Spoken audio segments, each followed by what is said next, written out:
Well, welcome everyone, and welcome to the 4th annual HUD Innovation in Affordable Housing Design and Planning Competition. This is our final 4 jury and awards presentation. It's often known as the IAH. I'm Rochelle Levitt, the Director of the Research Utilization Division in the Office of Policy Development and Research. It's in that office where we invented this whole idea, so we're very excited. I'm going to provide just a bit of a brief background on the 4th year of this IAH competition before we begin the student participation. Okay? So, this is the primary objective of the competition. Well, it will be.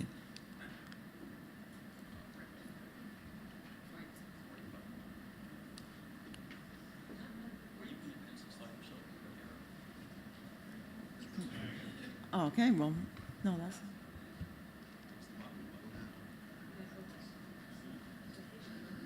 Sorry. We've been having technical issues since today, as you know.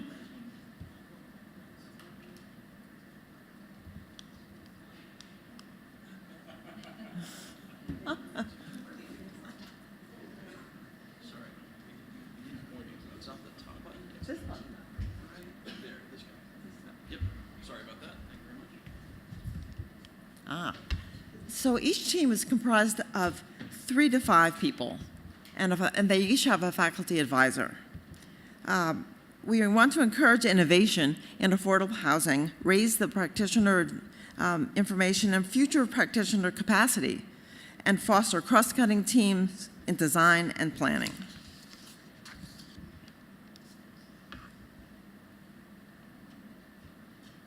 Each team consisted of from 3 different disciplines at least, with one which had to be a non-design discipline.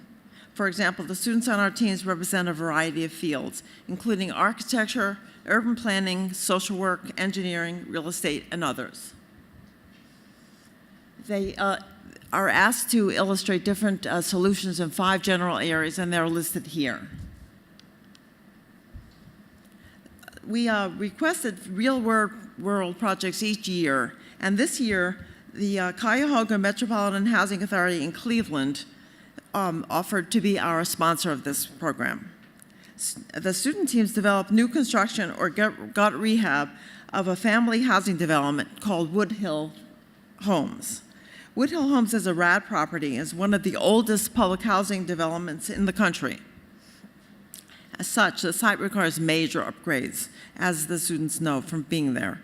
In addition to the renovations that are required, the students must address how their proposals will improve connectivity to surrounding communities and provide a gateway to downtown amenities. We are pleased to have today Mr. Jeff Patterson, Executive Director and CEO of the Housing Authority. Want to wave your hand? There he is. In a few minutes, Jeff will talk more about the site, the progress already achieved, and the challenges yet to come. In the meantime, let me explain how the competition works. The jurors evaluated the Phase 1 submissions which were all online. The jurors who are here today, raise your hand, and seated before you here, chose the top 4 teams in February. These teams were then invited to visit Woodhill Homes in Cleveland in March. They spent the afternoon touring the site and the city of Cleveland and hearing from the Housing Authority staff, elected officials, and members of the community.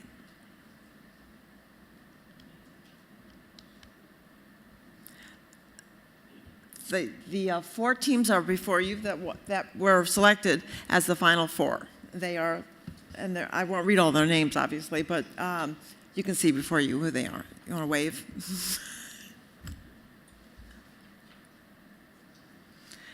I want to thank you all students for participating in this competition. It's very exciting for us. You deserve a big round of applause for your efforts.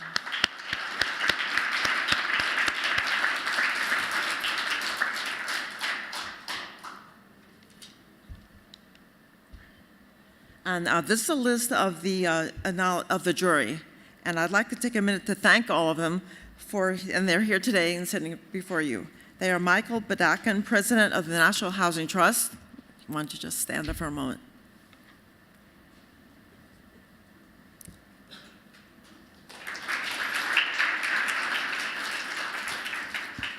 Uwe Brandes, Associate Professor and Faculty Director of the Urban Regional Planning at Georgetown University.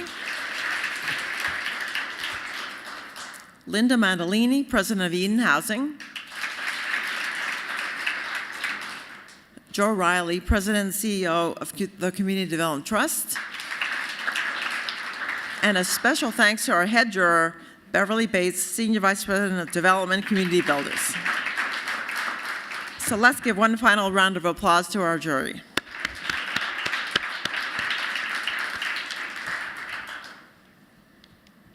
And now I'd like to introduce Jeffrey Patterson, who will provide a bit more about the site of Wood Hills Homes.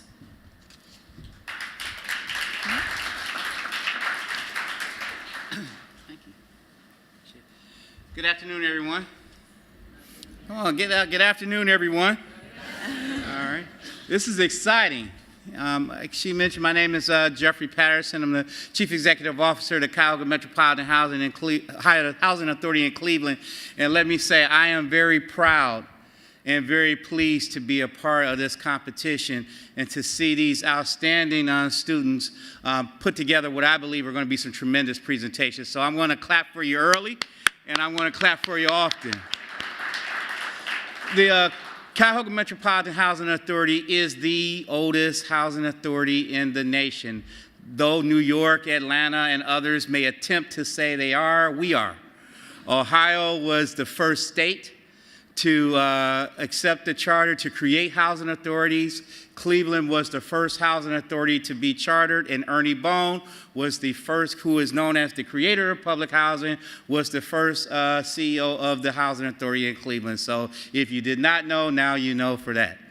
Wood Hill Estates. Wood Hill Estates is a tremendous property. It's in the heart of Cleveland, and it's in a community right now that's under a lot of development. The St. Luke's Foundation, Neighborhood Partners in Progress. A lot of other groups are doing a lot of things in that community, as well as the city of Cleveland. Wood Hill Estates has almost 600 units of housing. It has, it's more family style, ranch style. It has so many, I think, it has a certain type of beauty to it. And what's exciting to me about it is that folks are looking at this development and they're looking at how they can enhance that beauty and how they can allow that housing to still be a part of the fiber of the community, as opposed to taking the housing, throwing it out, and moving people out. So that's one of the things that is exciting. The city of Cleveland and their 10-5 project has worked very hard to want to include Wood Hill in that discussion. Again, not to remove the housing, but to build upon the housing. So when the students came out and they had an opportunity to walk the property, they saw some challenges. They saw that, it was a site that was kind of closed off. They saw that it was a site that could be isolated. But they also saw that it was a site that was rich in history and tradition. When you look at all the WPA artwork that is in that facility, we recently reopened our Wood Hill Community Center. That community center had been closed for over 20 years. We were able to refurbish a lot of the WPA art, and now that community center is a center that is part of the overall community, not just for public housing. Well, what transformation was able to do for that community center, we look for transformation in the proposals that you are submitting to us today. We looked at those as a way to kind of transform that community. So again, on behalf of the city of Cleveland and our housing authority, I thank HUD for having such a program. I mean, this is something that is, I truly believe, innovative. And I think that the HUD office should be commended for not just doing this 4 times, but continuing to do this and continuing to provide an opportunity for people to be able to come in and help shape the future of housing. So again, thank you very much and look forward to the outcomes.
you guys all set?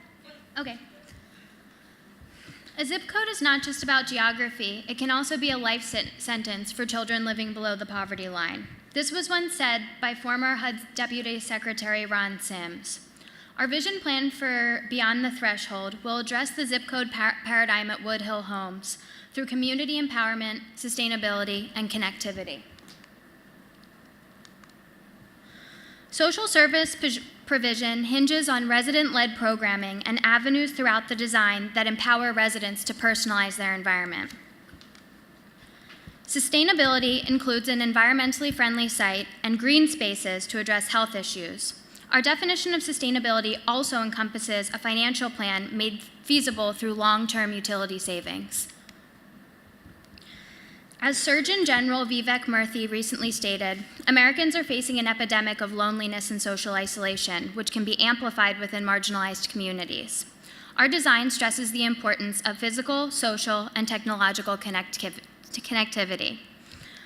I would now like to introduce our team. My name is Jane Allen, and I'm going to start our talk by presenting some background on the site. Christine Winter will walk you through our residential commons typology. Kimberly Treba will then discuss the landscape, which improves connectivity and empowers residents to define public and semi-private spaces. Sharon Small will present the Morris Lofts, a passive house mixed-use building that provides programming for children of all ages, and she will also extend the concept of sustainability to our financing model. Finally, I'll provide concluding remarks and explain how our vision can be adapted to the entire Woodhill Homes site, and the ways in which physical and program design integrate Woodhill Homes into the greater Cleveland community. Woodhill Homes is a public housing site located in southeast Cleveland, Ohio. Residents have numerous public transit options within a 10-minute walk from their front door, providing a connection to downtown within 20 minutes. The site is also located less than a quarter of a mile from the booming University Circle neighborhood, which is home to important anchor institutions. The very first thing we did upon receiving competition guidelines from HUD was to figure out who currently lives in the Woodhill Homes. Almost half of the residents are children, enough households with kids, which are 96% are single moms. The average resident is at 10% of area median income. This means they make around $7,000 a year in a county where the average salary is $70,000. When we visited the site, the institutional feel of the units hit us right away. The buildings are nearly identical, built as part of the WPA program in the early 40s. The most unique thing about them are the WPA affixed decorative tablets that are on the sides of most of the buildings. Walking around the site, there was only one unit that could be distinguished from the rest. It was surrounded by a white picket fence, and enclosed within were 2 foldable chairs and an evergreen tree. This signaled to us that residents want private space. Quickly, this became an integral part of our design. Our redevelopment proposal focuses on Village C, located along Mount Carmel Road.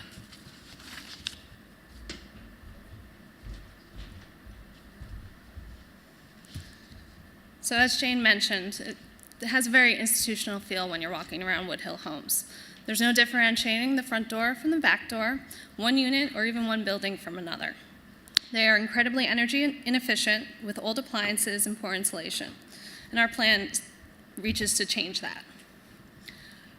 By adding pitched roofs to the buildings, they begin to feel a little bit more like home, but it's just not for aesthetics. Peak roofs require less maintenance and have a longer life. The newly created attic space will be filled with cellulose insulation, which there wasn't any there. The walls will also be treated to improved insulation, to reduce heating costs, and increase energy efficiency. At the end of selected units, we are adding additions to increase capacity, as well as create an enclosure that defines a semi-private backyard space. The ground floor will have 2 3-bedroom ADA units, and there will be an additional 4 3-bedroom units on the 2nd and 3rd floors. The addition of porches helps you find the front door and extends the home into an outdoor private space. The rear courtyard acts as a community backyard for the residents of the commons. The fence at the end completes the enclosure and gives mom the peace of mind that her children won't run off into the road, while also encouraging community building within the commons and acting as a psychological deterrent for non-residents. By replacing the inefficient central boiler house with ductless split HVAC units, we increase efficiency on the site and bring down utility bills. The location in exterior utility closets makes maintenance easier and helps define that semi-private back deck area. Exterior storage closets secure bikes and other outdoor toys, and it completes the separation between the units. Each residential commons is differentiated with the use of color, which would be selected by the residents. This unites the residents and gives them ownership of their commons while making it easier for young children to recognize their home. Every parent knows that you spend most of your time in the kitchen or doing laundry while your kids get to play outside. And as a single parent, like many of the women in Woodhill homes, I can't be in two places at once. The existing floor plan makes it even more difficult, where the end units consist of 2 one-bedrooms, and next to it is a 2-bedroom unit. The interiors are small and compartmentalized. There's barely enough room for a kitchen table, and there are no laundry facilities in the unit or even on the site. By taking the 2 one-bedrooms and converting them into a 3-bedroom townhome, we have created room for a family. The opening up of the floor plan creates more space and light on the interior. Jane Jacobs advocated for eyes on the street, but at Woodhill Homes, we're going to make it eyes from the kitchen. By reorienting the kitchen to look out into the backyard, Mom can now watch as her children play through new double-pane windows as she prepares dinner. The renovation includes upgraded Energy Star appliances, a utility closet with hookups for washer and dryer, low-flow fixtures, ultra-low flush toilets, recessed LED lights. We expect that the retrofit will lower utility costs by about half. The implementation of a utility rebate program encourages residents to reduce their energy usage even further.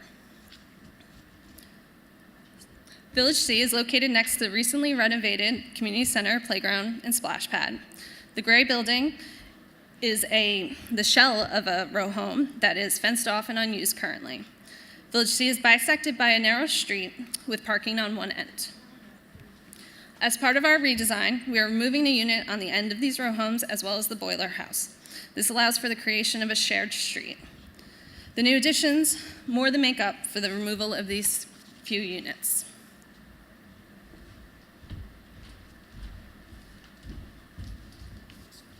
The current street presents an unwelcome environment. It's narrow and channelized by traffic barriers, which cuts off one half of Village C from the other.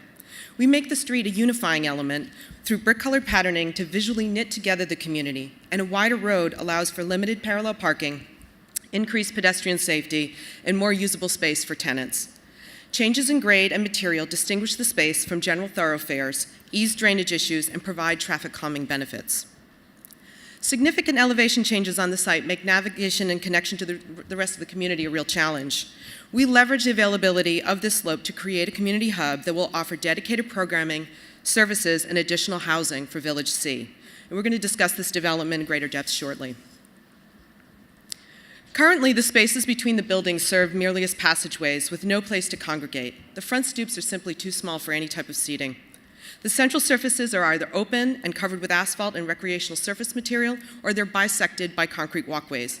But these corridors offer an incredible opportunity to build community. Using best practices, the landscape manifests our strategy to build a sustainable community and truly support a vulnerable neighborhood by bringing residents outside. We begin by making these spaces communal and multi-generational in use, so they can help residents create social connections to combat issues of isolation. Our plan creates a continuum of spaces that enables residents to engage with one another, access green space, and personalize their own community. The plan is sustainable, fairly low maintenance, and will evolve to accommodate residents' needs. The two most prominent components are semi-private courtyards and public communal space. Within the new residential commons, courtyards will feature a centralized hub that invites residents from their personal thresholds to engage with their neighbors. These will be organized around a seating area backed by raised planting beds and vertical panels that serve as trellising for climbing plants. These define the space and provide a limited amount of shelter. Urban ag programming will engage young residents, and the planted beds will showcase a mix that offers year-round interest, supports pollinators, and provides habitat. While these gated areas will allow play to be monitored from the kitchen window, the communal spaces will draw the community outdoors. Planted beds define the overall spaces, which offer different scales. Larger areas accommodate play structures and group exercise. Smaller nooks offer separate but not isolated seating. The shared street and communal spaces help us also add another layer to our strategy, which is programming that generates community-built projects.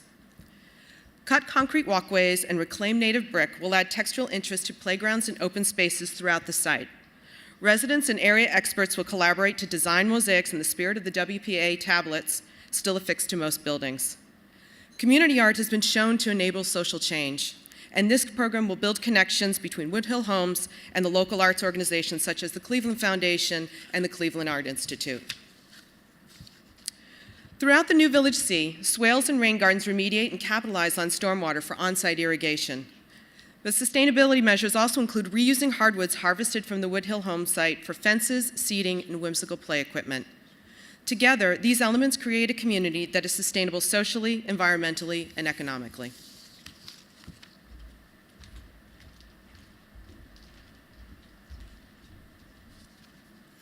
Morris Lofts, the new mixed-use building, epitomizes this strategy and anchors Village C to the larger community and neighborhood. The ground and first floor are built into the hill, while the upper 2 floors are at grade with Village C, creating a connection between Village C and the lower levels of the site. A public stairway goes from the building's second-floor courtyard through a glass atrium to the lower level. An elevator also gives residents with mobility issues greater access to transportation hubs at the corners of the site. By building to passive house standards, Morris Lofts has ultra-low energy requirements. According to the New York Times, one house built to these standards can be powered by the energy it takes to run a hairdryer.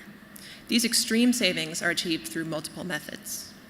The articulated front facade provides architectural interest while taking advantage of the angle of the sun to keep the units cooler in summer and warmer in the winter.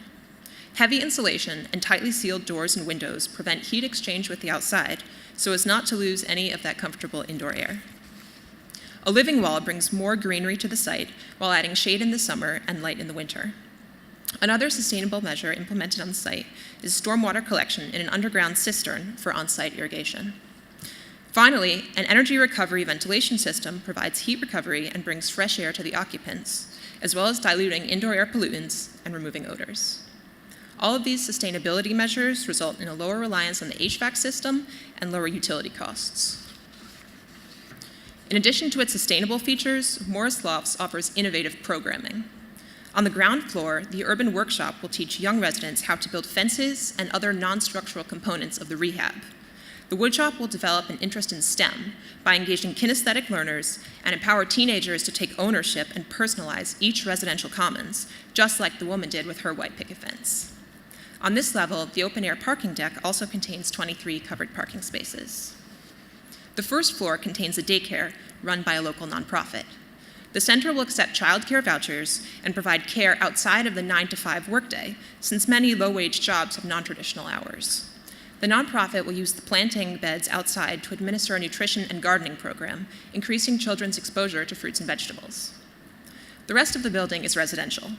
The apartments on the first floor are lofted units, which take advantage of the floor's high ceilings, the result of working with the slope's grade change. The second floor has fully ADA accessible units, which are accessed by an external ramp. And the third and fourth floors have a mix of 2- and 3-bedroom units. Morris Lofts adds 40 units to Village C. This brings the total number of units on the site to 138, an approximate 50% increase that can be replicated at other villages in Woodhill Homes. The redevelopment will have a total development cost of $18.2 million, which amounts to $98,000 per unit of rehabilitation and $216,000 of new construction. The cost of the new construction at $196 per square foot includes the expense of the building's passive house technology. This initial investment allows the building to operate with lower utility costs and to adopt a larger permanent mortgage. The project's permanent mortgages will draw on low-interest loans from local foundations and institutions in University Circle, which Jane will talk about in a few moments. These loans will have a 2.25% interest rate and FHA 221 D4 insurance, which will lower the risk for investors, resulting in a longer loan term and a lower debt service coverage ratio. The underwriting also institutes replacement reserves, which will cover the site's capital upgrades going forward. While listed together, the rehabilitation of the existing Village C buildings will be financed separately from Morris Lofts. The Lofts will adopt one permanent mortgage and rely on 9% low-income housing tax credits, sold at 83 cents on the dollar, which will generate over $7 million in equity. The building will be affordable to households at 30% of AMI, which will be made possible through 15 housing vouchers and the low utility costs of the Passive House technology. The rehab will use the RAD conversion program to adopt a separate permanent mortgage and leverage private equity from non-competitive 4% tax credits. Also sold at 83 cents on the dollar, the 4% tax credits will generate over $2.6 million in equity. The redevelopment will also depend on subsidies from several sources. Capital financing from the Cuyahoga Metropolitan Housing Authority, taken from the $1.7 million they've already allocated for upgrades to Woodhill homes over the next 5 years. Soft debt from the Ohio Housing Development Assistance Program, or HDAP, which pulls from Federal Home and Affordable Housing Trust Fund monies. A grant from the Federal Home Loan Bank's Affordable Housing Program. And finally, a grant from the George Gund Foundation, which is a Cleveland organization that supports environmentally friendly programming.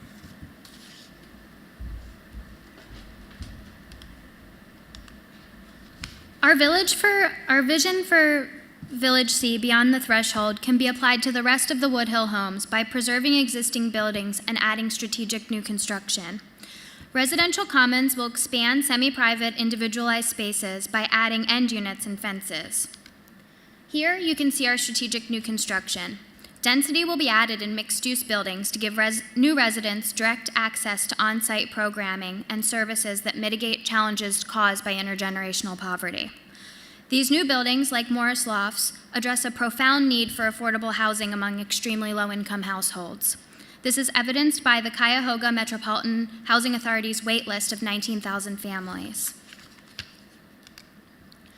New construction also includes bus waiting facilities and corner stores where parents can grab a carton of eggs on their way home from downtown.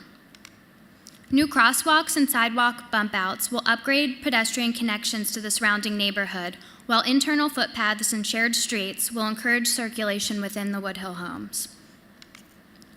Public streets will be restriped to add bike lanes and connect the site to the City of Cleveland's existing bicycle network. But our definition of connectivity encompasses more than physical infrastructure. In other cities, HUD highlights how low-income communities can use the strength of local anchor institutions to ensure that regional development is equitable. Educational institutions, businesses, and homeowners in University Circle District will benefit from the lowered poverty rate in the site's census tract, which is currently more than 60%.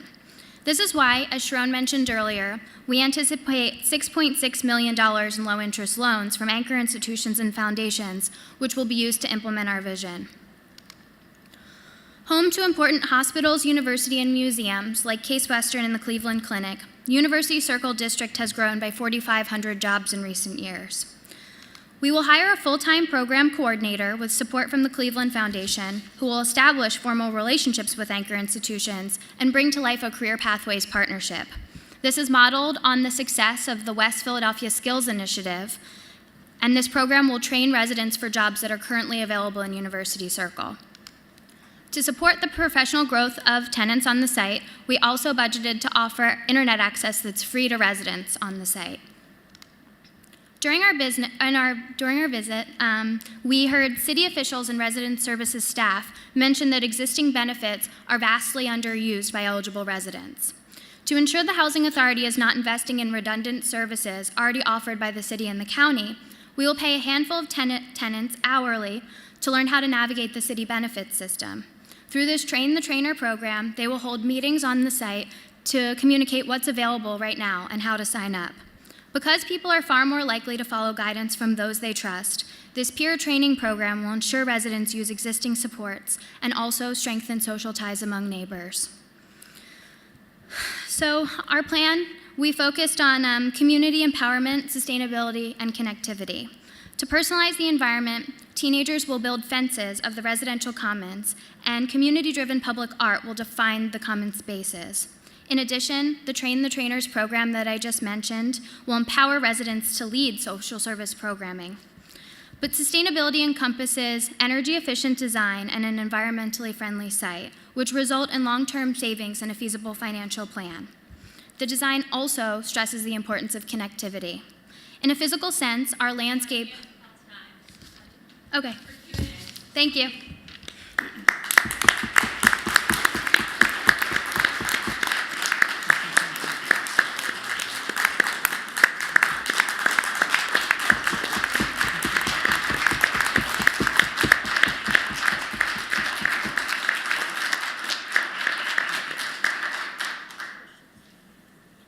How much time for Q&A? 10. 10? You have something? Go ahead. Terrific presentation. I'm speaking only for myself. A lot of questions. The 6.6 million, is that part of the 18.3 million or is that an addition? That's part of the 18.2 million. And how's that repaid? Sorry? How's that repaid? Repaid. It's structured as a regular mortgage with a 2.25%. I see. All right. And then I'll be quick. And then the other question I have is, you talked about utility savings reducing to 50%. What's the current utility rate and how much are you paying for utilities there? Currently, we calculated they're paying about $2,400 per unit for utilities, which is very high. Yes. And we're assuming that 50%. Thank you. Can I just ask, again, thank you. It was a terrific presentation. Just to follow up on the utilities, you're proposing to give all of the residents washers and dryers or hookups for washers and dryers, and how did you take that into consideration in the budgeting for the cost of utilities for the site? Okay. So we're assuming that each unit, once it's rehabbed, will have a hookup for washers and dryers, and we'd like to institute a program with a local appliance store so that residents can rent high-efficiency washers and dryers from the appliance store. But that rental program isn't part of the pro forma.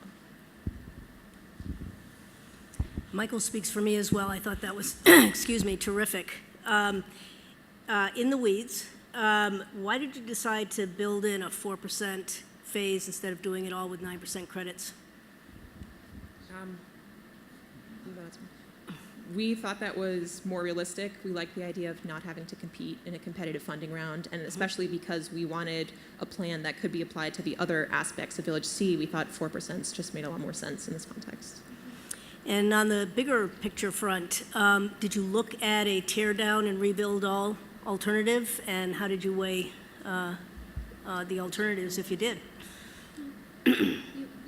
Sorry. We did consider early on whether or not we want to do a tear down, and ultimately we decided it was more efficient to keep the structures because they were outside structurally sound, if not updated. And it was important, I believe, to the Housing Authority as part of the competition guidelines that we keep as many buildings as possible. Yeah, that makes sense. Were you able to reconfigure all of the units in your plan? All of the row home units were reconfigured, Yeah. the 2 and 3 bedrooms. We did leave several of the 1 bedroom units as is. Most of our reconfiguration focused on the first floor and how that was laid out, and not so much the bedrooms were good as they were. Sorry. Oh, great. Great job. Congratulations. Just turn yourself off. Oh, I just turned it on. Green is on. Okay, here we go. Could you share with us whether the site work and infrastructure elements of the project are included in the pro forma? And then secondly, how you didn't talk much about parking. Could you just share what your parking strategy is for the project? Sure. So the site work is included in the pro forma. I, as the pro forma person, worked with Kimberly, our landscape architect, to come up with an estimate of that cost, and it is in there. For parking, do you want For parking, when we checked the zoning, it suggested that for a development that would be a 15%, at least a 15% increase, we needed to do one-to-one parking, and we did do that for the increase in units. Because on our site visit, parking seemed to be underutilized. We didn't think it necessary to add any more than that. And with the access to public transit pretty close to the site also. One of the funding sources is a grant from the Federal Home Loan Bank for close to $1 million. Did you have an opportunity to look at the likelihood of being able to win that particular grant and what the challenges might be in a competitive environment, being able to be successful for that grant? That's a great question. The only thing I can say is that I know with their guidelines, $1 million is the maximum amount that they give out. We didn't have the chance to talk to anyone from the bank itself. I would also say that in the absence of that entire grant, it would be possible to explore getting funding from the City of Cleveland, which we don't have in the pro forma at the moment. So you mentioned that you changed your design a little bit to accommodate parking after you saw the site. What else did you change from the initial proposal to now based on what you saw when you were there? One thing.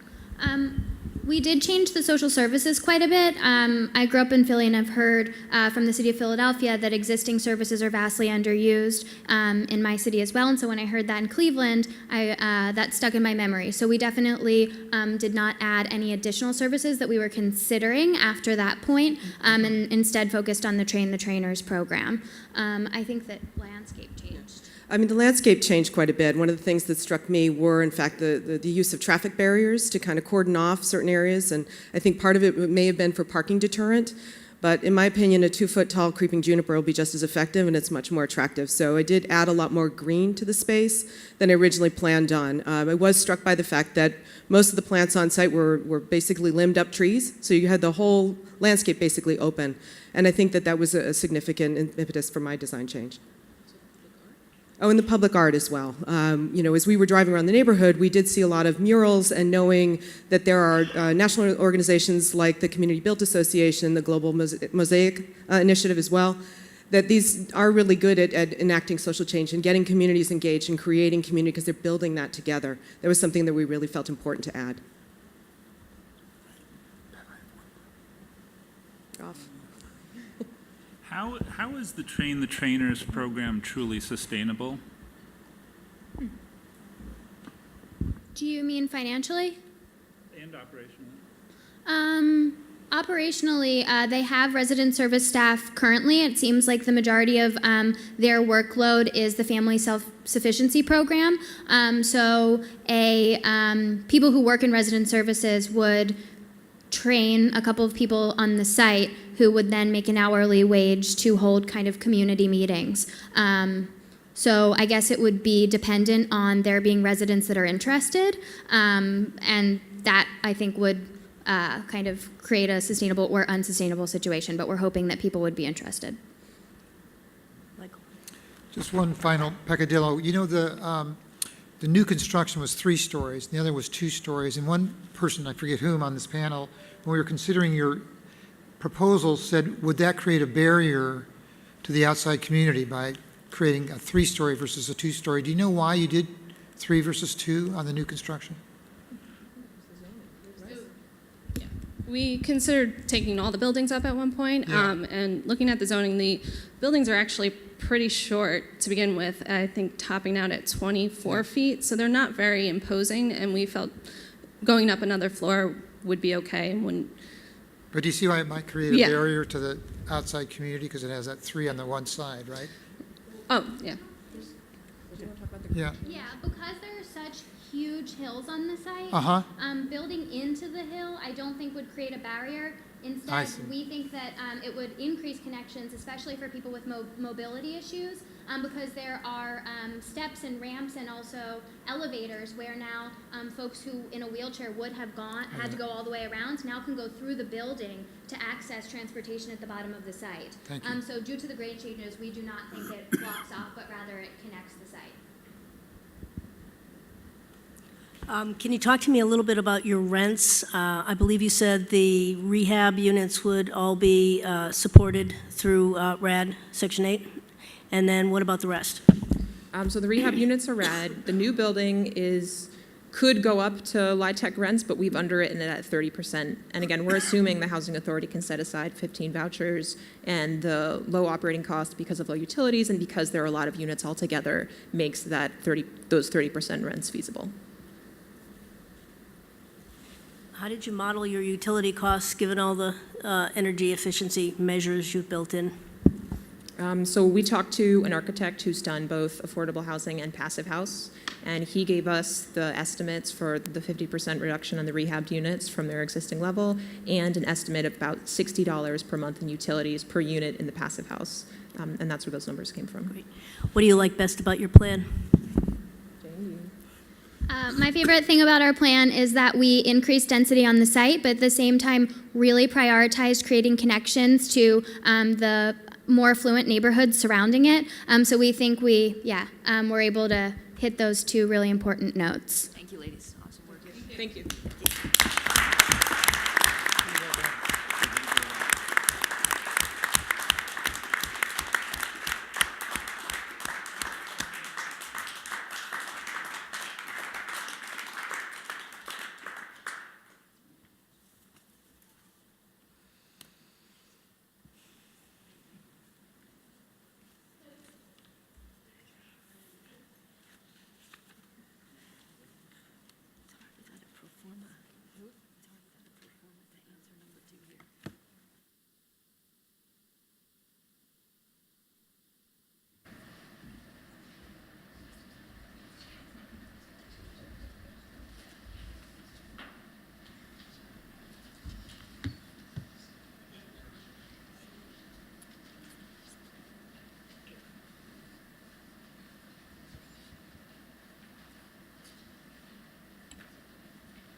Welcome to Access Woodhill, where healthy design, economic inclusion, and livable sustainability come together to support families and create a neighborhood anchor. My name is Melissa. This is Prashant, Laura, Emily, and Badr. During this presentation, we will discuss economic and social opportunities. We then discuss healthy design, both at the scale of the site and the scale of the buildings.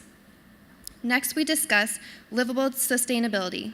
This includes energy-saving features and green infrastructure. Lastly, we discuss how our finances make all of this possible. We will frame the axis around economic inclusion, meaning we are reversing disinvestment and transforming Woodhill into a neighborhood anchor. We will do this through 4 main strategies: innovating transit, connecting residents to health, building economic partnerships, and breaking the physical and psychological barriers between Woodhill and the neighborhood.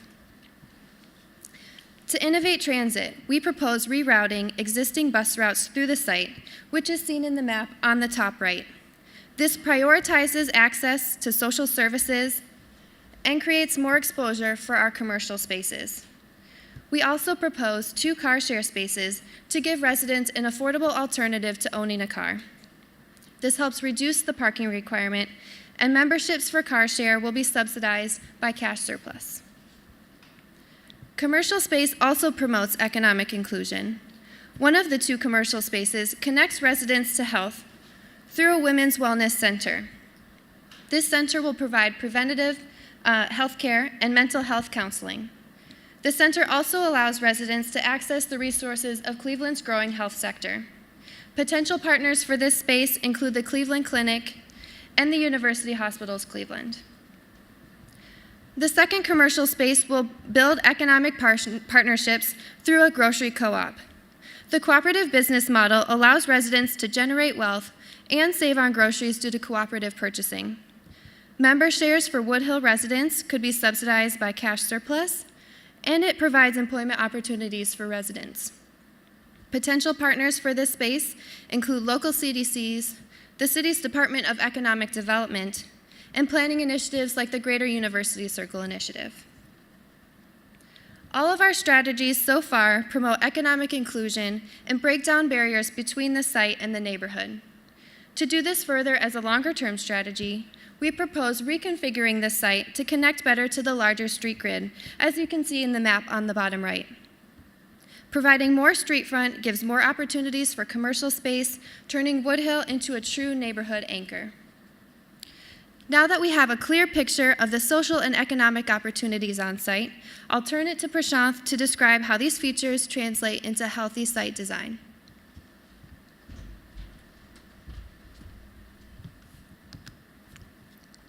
Looking at Village C site of the Woodhill Homes property, there were many opportunities that were visible straight away. By integrating it with the rest of the neighborhood, we can erase the negative connotations that are associated with the people that call Woodhill home. The map on the top left corner talks about how Access Woodhill presents an opportunity to reimagine the streets to help mitigate the concerns of speeding cars and to present the kids with much safer places to play. Upon visiting the site, we believe that the large open spaces could be so much more than just green spaces. Our site plan reflects to break these barriers through healthy design, and we aim to do that by 1, improving the circulation in the site, both pedestrian and vehicular, and creating a sense of ownership to the open space. This ties into our goal to promote economic inclusion through the provision of commercial uses and which also helps generate livable sustainability by reconfiguring the flows of people, infrastructure, opportunity, the trash and mail services, and all this by keeping and prioritizing accessibility. To improve the circulation, we're reopening Morris Black Road to accommodate 2 bus routes through the site. A bus stop will be designed and traffic slowing chicanes will be installed to promote safety. Cars will be rerouted to the exterior of the site, and parking will be available for about 48 cars, including 2 for car share and 4 handicap spaces. To promote healthy design and education, an interactive jogging trail through the whole site will have innovative educational content for residents to learn about the various sustainability features, which Emily will talk about later, and inspire them to engage in sustainable living. Also, our landscaping accounts for almost 36%, a little more than 1/3 of the entire site. Some of this space will be for private resident use, but much of it will be dedicated community spaces that foster a sense of ownership. This will bring people together, is what we believe. Activities like gardening will become part of the daily life of the residents. As you'll see later, our architectural design improves the porosity of the site and adds eyes on the street in every part of the site, which eventually improves safety. Access Woodhill also promotes a sense of place. Residents, neighbors, and bus riders are greeted by a hub of activity, and our Women's Wellness Center, the grocery co-op, the bus stop, and the mail room will help make this a bustling space. This promotes social networking and breaks down psychological barriers between the neighborhood and Woodhill.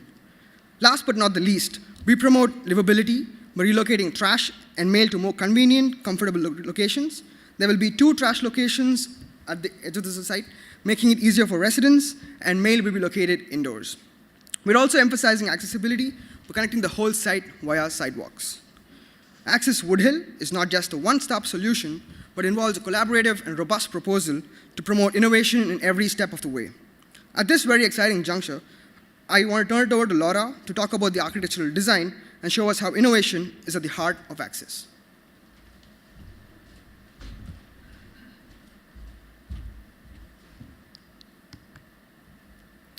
Through architecture, Access Woodhill promotes health and livability, maintains a sense of place, and is designed for family-oriented living.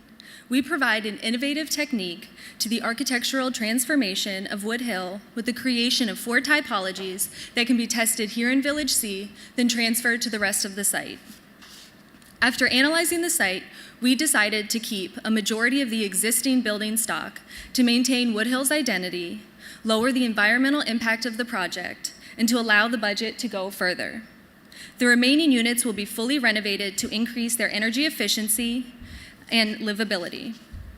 The first typology is a 4-story combination of townhomes and apartments. It's a compact building designed to increase efficiency. The townhomes on the first floor allow residents to claim the outdoor space in front of their homes, and balconies provide exterior space for the upper units. This connection to the exterior gives more eyes to the streets. The second typology is a 3-story new construction building of apartments shown here in the rendering on the right. It's an innovative approach to provide new construction while maintaining a sense of place. To do so, the new construction housing slips into the existing brick facade to keep the character, but give an upscale modern aesthetic that the residents are requesting. The third typology connects 3 existing housing blocks on the north side of the site. The circulation cores connect the apartment units that bridge the public space. It includes the Women's Wellness Center, grocery co-op, and mailroom on the northeast corner of the site. The northeast corner is architecturally critical to break barriers by inviting people onto the site, to provide an entry landmark for the site, and to act as a community anchor. The fourth typology is an innovative way to transform the existing townhomes by adding front porch additions. This provides dedicated exterior space and invites residents to again claim their front yards.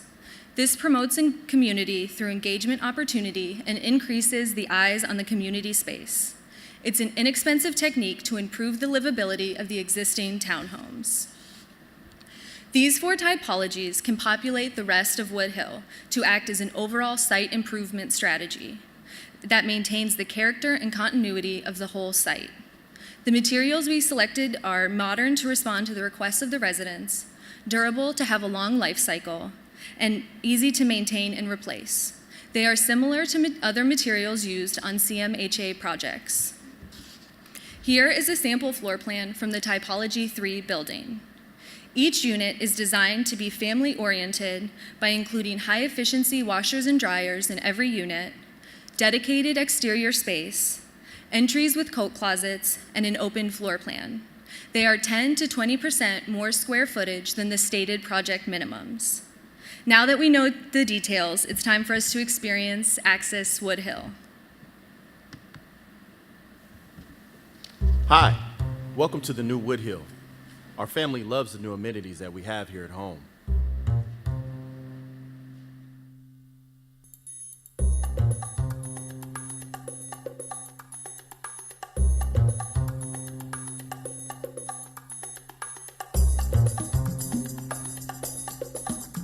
Notice our new bus stop.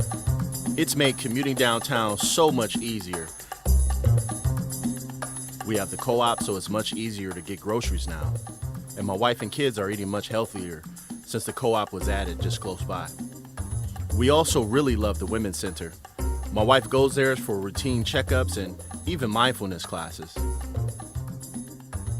They installed chicans on the street too, which narrow the roads at the crosswalks, so we don't have to worry about people speeding through our neighborhood anymore. The kids really love the new place too. They play outside a lot more, and I just feel a lot safer knowing that there's more people around to keep an eye on them. In the summer, we love to spend time with our neighbors outside, both in our yard and out on the playground, or sometimes even on the jogging trail. And as a parent, I like knowing that cars can't go speeding through our neighborhood anymore, and that my kids have a place to play away from the cars. Overall, my family feels safe and is healthier and happier here, and we feel like there's a lot more opportunities for us, and that's a great feeling.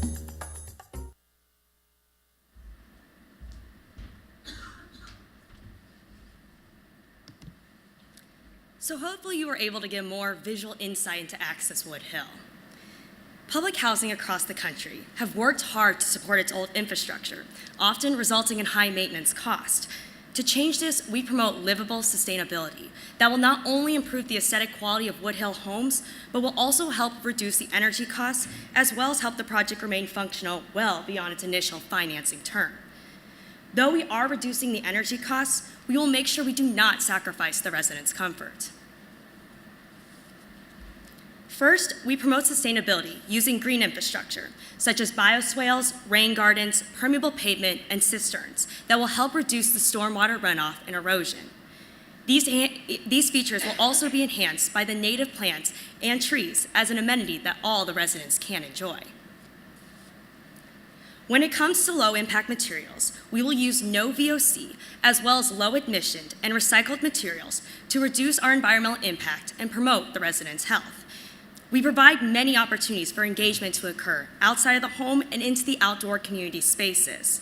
We designed the landscape to allow residents to have their own space and take ownership of property that goes beyond their interior and front porch. As you can see in the drawing on the top right, homes will have front yards that are separated from the community central spaces between each complex. These yards are designed for private use, while at the same time, it gives a view to users of the overall community space. This way, residents can still contribute to the care of their community. Added exterior space also lends itself into increased safety because now parents will have more opportunities to hang out in the front yard within eyesight of their children playing.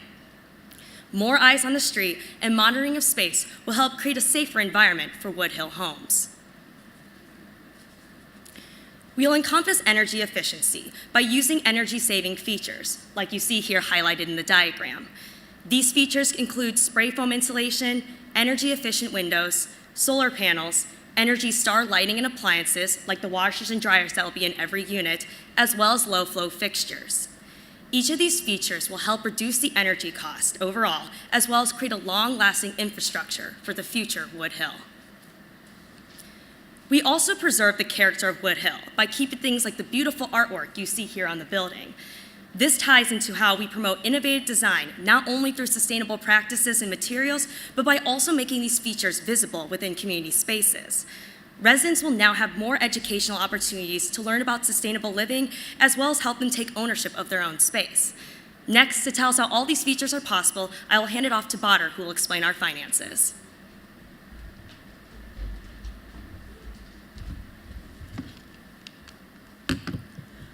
Our financing assumptions are based on RS means, conversations with Cleveland developers, and conversations with a public housing authority that has recently rehabbed all of their housing stock. As you can see from the pie chart on the top left side of the screen, the total development costs of our proposal are $18.9 million. The hard cost of new construction, including 5% contingency, will make up 40% of the total costs at $223,000 per unit.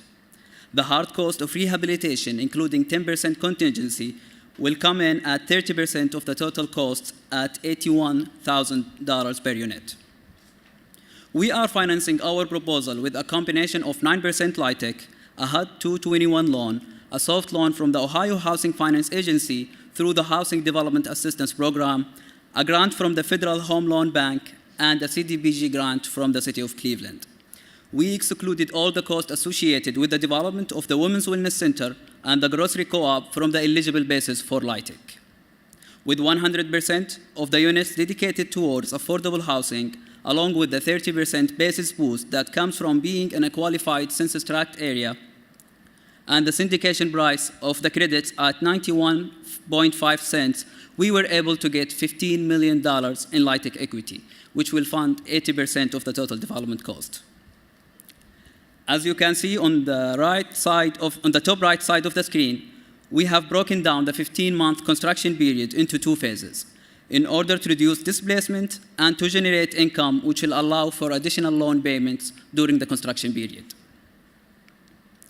With all of the social and economic opportunities that we are providing in our proposal, we are also committed to keeping the units affordable in order to accommodate all of the current tenants who wish to return. As you can see from the table on the left side of the screen, we dedicated 67% of the units to extremely low and very low income households with rental assistance subsidies through RAD and the Ohio 811 Project Rental Assistance Program. The 811 Rental Assistance Program will allow extremely low income households composed of one or more adults with a disability to live in this integrative setting through rent subsidies up to 50% AMI rent level. These rents, combined with self-score of 96%, make our project extremely competitive for 9% LIHTC.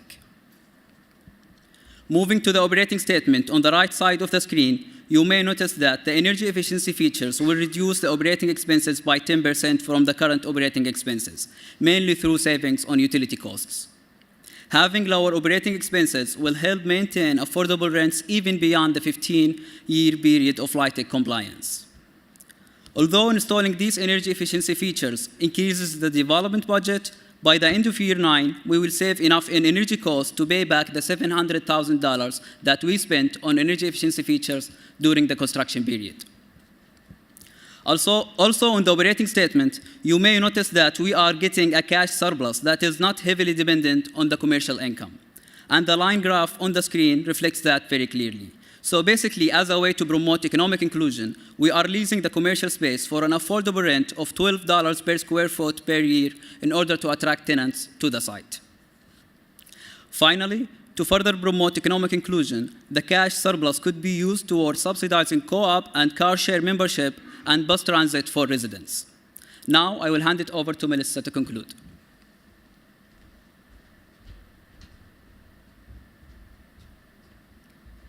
We have demonstrated innovative strategies that can be applied not just to Woodhill, but to public housing across the country.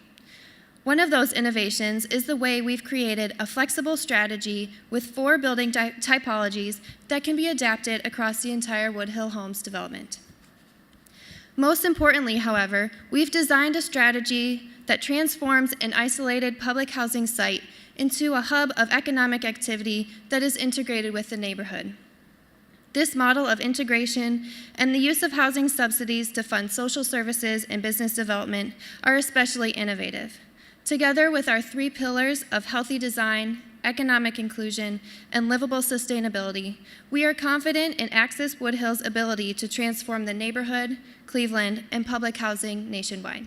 Thank you.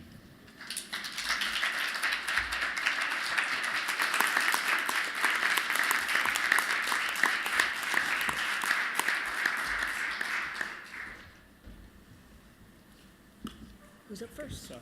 Go ahead. Here we go. So I've got some basic urban design questions for you. Can you just share with us what's the land coverage of your project and how does that compare to the surrounding neighborhood? And then likewise, how does the FAR compare to the surrounding neighborhood?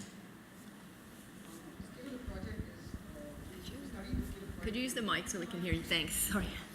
So upon our site visit, we examined the scale of the neighborhood to be about 2 to 4 stories in height. So we wanted to maintain that scale and also the character of the site. So that was what kind of like drove the urban design part of the project. We didn't want to go a much higher scale because it was stand out from the rest of the neighborhood. So to keep that intact was one of our strategies. Okay. And just a quick follow-up question.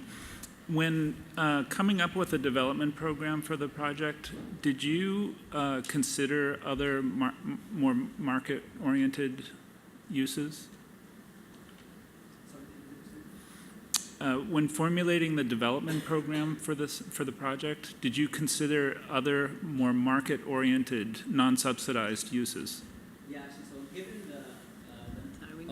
given the market conditions in Cleveland, actually adding market rate units will not be a big addition to the income that you are getting. So we found that having market rate units doesn't worth losing the LIHTC subsidies of these units. So basically, it's around 60% area 60% AMI rent level. And we also thought it was very important to allow all the residents that are currently living there to come back to the site. So we needed to provide those units again at the rental subsidy instead of making them market rate. I just want to congratulate you on a really well done presentation and thank you for doing all of this work. I have a couple of questions about the pro forma. So in your total pro forma, how are you paying for the commercial spaces? Is that part of your total development costs and how are you financing that? Yeah, it's included in the development costs. And actually, the HUD 221 loan will cover the commercial space if it's less than 15% of the total floor area, of the total gross floor area. So in our case, it's way less than 15% of the total gross floor area. So it's going to be covered by the total development cost that we indicated. And did you reality test the commercial rents and the potential tenants? And can you talk a little bit about how you got to the grocery co-op and the health center and how you think, do you think it's realistic for them to even pay $12 a square foot? So I can't hear from here, actually. I'm sorry, is it realistic for the commercial tenants to pay $12 a square foot? Did you reality test the commercial income part of your equations? For the commercial side, for the co-op and the health center. Yeah, so I can't hear. It's not so. So how we so compared to the market rate rents in Cleveland actually. So this is considered lower than the market rate rents for commercial space. So yeah, and so it's basically $12 per square foot per year, and this is less than the average market rate rent for commercial space in Cleveland. Since Linda's talking about the commercial space, let me just jump on. Did you say that you're not relying on commercial income to support your debt? Yeah. So and this is why if you go to the You don't need to go back. We don't have much so time. basically we are not considering that in the cash Just flow. your cash flow goes up Yeah, if you get yeah. it, and if you don't, you're fine. So it's not considered, and the way we are doing that actually, according to the guidelines of the Ohio Housing Finance Agency, the commercial income should not be considered in the cash flow analysis towards meeting the debt service coverage ratio. And this is why actually at the end of the pro forma we had two lines showing the net operating income, not including the commercial income. And we are meeting the requirements, even if we are not including the. So we're going to stick with financing for a little bit longer. So Yeah. go back to the pro forma, it's not necessary, but you have 34 new units at LIHTC rents, and those rents are something like $900 for a two-bedroom and $1,039 for a three-bedroom. Did you do any kind of testing to see whether those rents are sustainable in that neighborhood in Cleveland? Those rents? Yeah, actually, we checked the rents in the area of our project, and actually, the 60% area median income is quite close to the market rate units. Yeah, I'm not so yeah, and this is why actually we decided to have less 60% AMI rents. So basically, we have in our project we have we were short on time. So 67%. square that with how everybody's going to return. Square that with how everyone's going to return. Do you understand my question? No, I'm talking to you. Everyone's going to return. How are you going to do that with LIHTC rents of $900 and $1,039? Let her answer. Oh, I'm not the finance expert. Well, that's okay. How are you going to do it? How are we going to let everybody return with their current financing structure? So basically, the 30% area median income is considered very low, and it's going to be supported by RAT. Yes. So basically, all the tenants in the 30 AMI rent units will just pay 30% of their income. And regarding the 50% area median income, we'll have 8 units of the, it's 19 units, 50% AMI rents, and 8 of them will be supported by the 811 Project Rental Assistance Program from Ohio State. So, and these rents actually are considered affordable and less than the market rate units in our area, the 50% and the 30% AMI. But the 60% is considered almost the market rate units in our area. And this is why actually we prefer to have less percentage of 60% AMI in our project to make it affordable for very low and extremely low income households. And make sure those tenants who wish to return to the projects can return. So 67 of our units are considered affordable even for the current tenants. You refer to Eyes on the Street a lot, and I think Eyes on the Street are great. I just wasn't sure what street. The site plan didn't help me understand inward-facing, outward-facing, or both. So we mainly wanted to say eyes on the community space. I'd just like to follow up on that. When you explain and answer the question, could you also share with us what your parking strategy is and how that fits into Eyes on the Street? Sure. So first, the eyes on the street is more like eyes on the community space. I use the term eyes on the street just to refer back to the eyes on the street. And regarding the parking, we wanted to push towards more sustainable ways of transit. So as you see in our various policies, we've built in bus rerouting, and at the same time, we've given the residents subsidy in terms of the used bus passes. So we believe that, and also the car ownership rate at this neighborhood is about 44 to 48%. So that way we believe that reducing that is a good future. Looking at the future, it's a good move. Can I just ask a follow-up on that?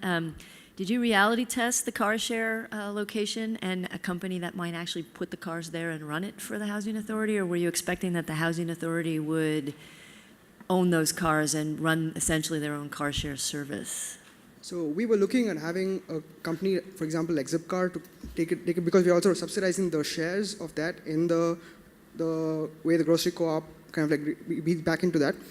So the other thing was CMHA also has a bus service that kind of like links all their projects. So that is open-ended, but we definitely consider car sharing as an important part of the project.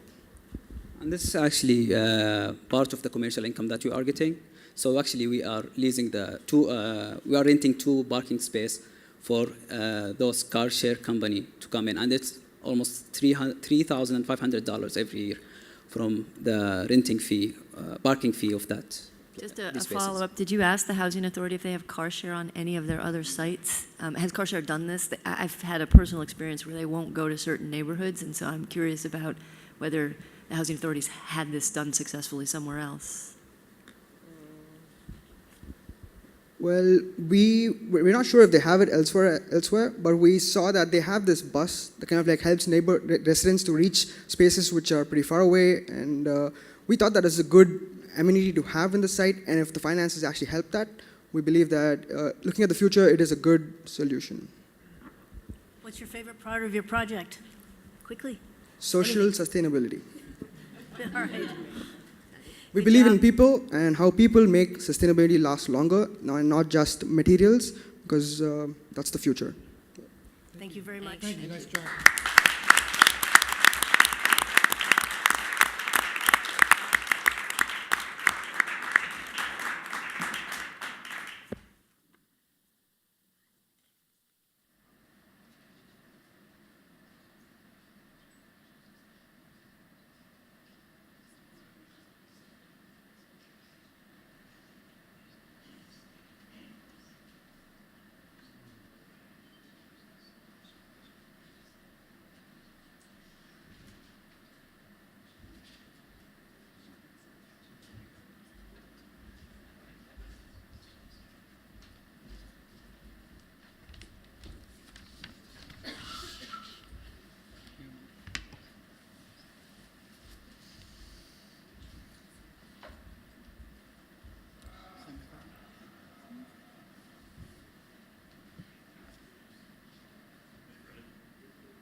Social mobility. Thank you. Concerns over safety, health, and wellness.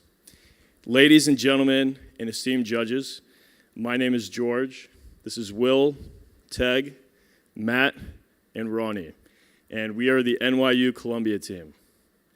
As you all know, Woodhill Homes, or better known as Morris Black by its residents, is a 478-unit multifamily development located on 31 acres in Cleveland, Ohio. As one of the first planned public housing developments in the country, the site is rich with history. However, the site is also a patchwork of temporary fixes driven by good intentions over time, which have ultimately fallen short of addressing the site and the community's needs. We believe that these issues can be largely resolved, both now and to have the flexibility to resolve unknown challenges in the future by leveraging what already exists on the site. The talented professionals with CMHA, the value of the land, and most importantly, the community. Our innovation is stemmed from 3 core values. These are fostering a sense of ownership, mobility, and self-sufficiency.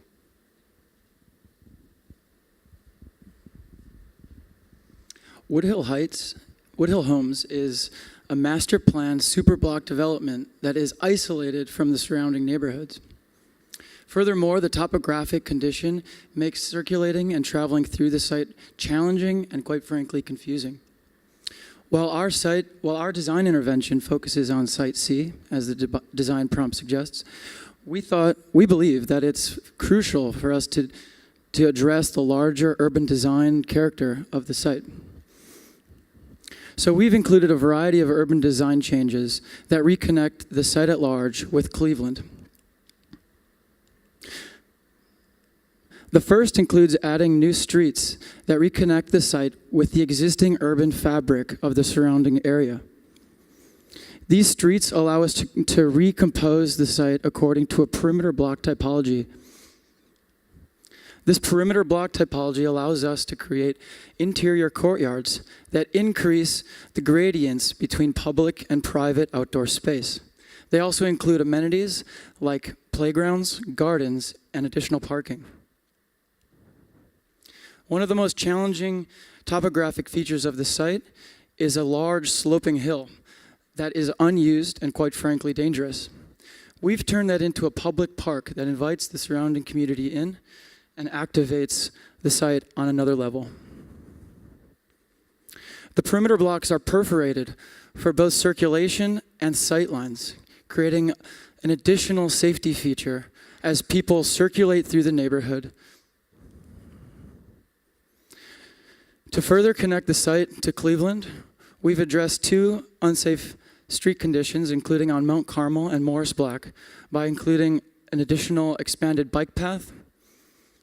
We've added a shuttle bus service, and we've also increased the pedestrian sidewalks to connect the site and allow the residents direct access to Cleveland's public transportation infrastructure. Overall, on Site C, we're combining new development with the renovation of existing units totaling 115. The 2-story scale of our design intervention relates to the surrounding area, and overall our design scheme is intended to provide a new character and pride in place. So here you can see the axon of Site C specifically, and what you see here is a clustering concept. We've tried to cluster 12 to 16 households around interior amenity space. And these are programmable spaces as well. The general concept behind all of this is while the design of the site as well as the pass-throughs on the block allow for active surveillance to be easy and comfortable for police, for example, it also tries to maximize passive surveillance. By focusing sight lines onto these courtyards and on the street, we're able to foster the general sense of ownership and investment that we're seeking to create with the development. So what that means is this will be a safer place to live because the people themselves will be keeping it safer. So within this sense of ownership, we've attempted to go for, or we are going for, a renter's equity program, which is an innovative program proposed by CCSC, a local Cleveland and Ohio-based property management firm, which essentially offers financial incentives for renters' participation in their own well-being. So that might mean paying your rent on time or routine maintenance tasks that a homeowner might experience. And in exchange, financial credits vest, which over the course of a few years, they vest to create a few $1,000s, which can be used to pay off bad debt, put a down payment on a car, a home, or tuition, and improve overall financial health for the residents.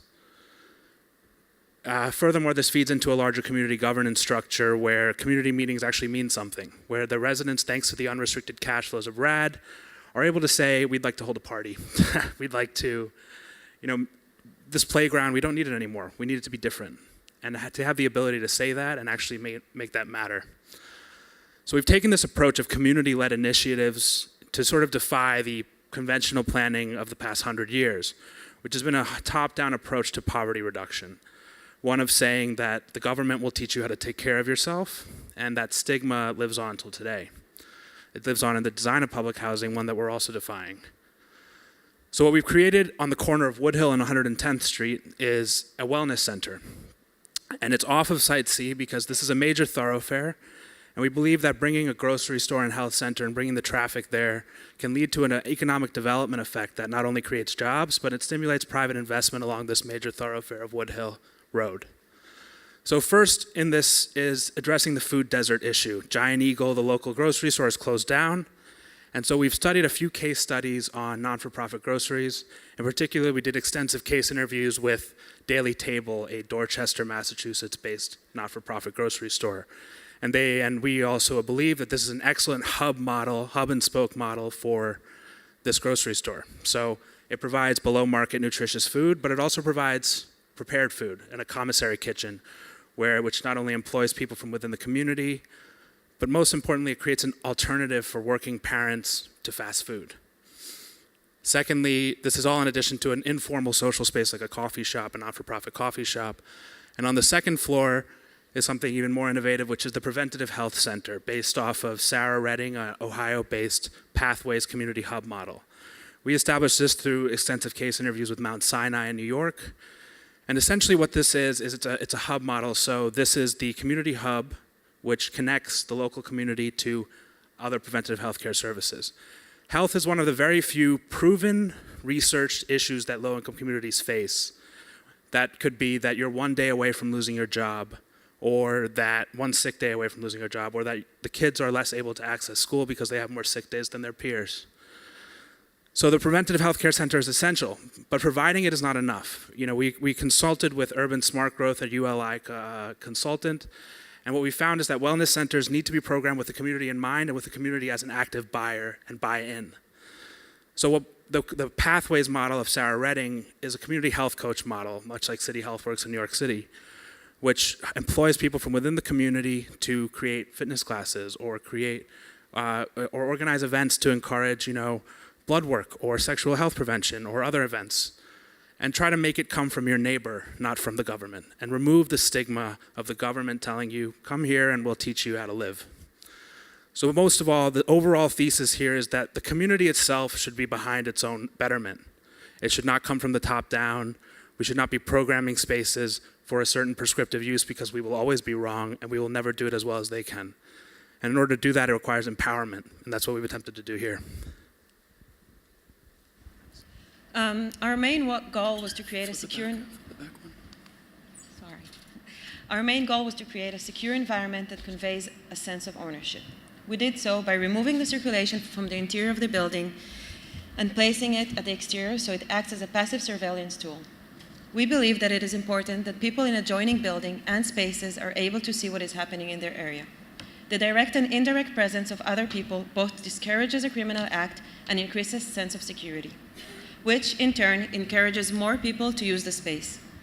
A sense of ownership of public spaces and other parts of the built environment by the residents is crucial in creating a successful and self-sustained community.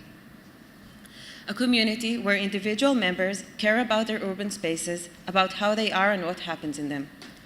And when they do, they're much more likely to use those spaces and in turn much more likely to intervene, secure, and maintain those places.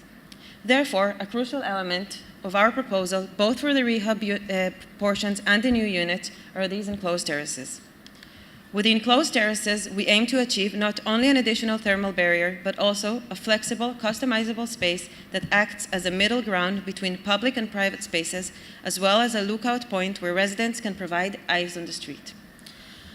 While we appreciate the history of the site, we also acknowledge that these buildings are in poor conditions. We therefore decided on selective demolition to address social and urban needs discussed earlier, while rehabbing 6 existing structures through roof replacement, gut renovation, energy improvements, and the addition of these terraces.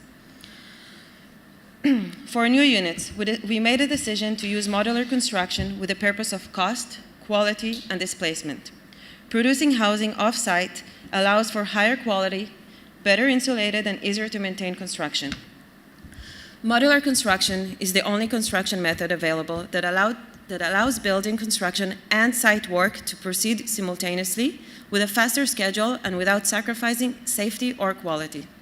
Furthermore, modular construction lets CMHA adjust to a community's changing needs by adjusting the unit mix at will to accommodate for growing families.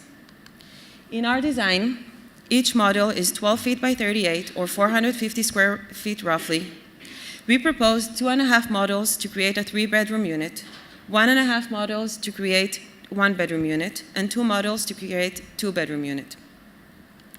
Other than acting as a thermal gap, the flexible enclosed terraces allow for residents to actively extend or reduce their living room at will. They serve as an additional room where a parent can watch their child play or invite neighbors over without being inside their home.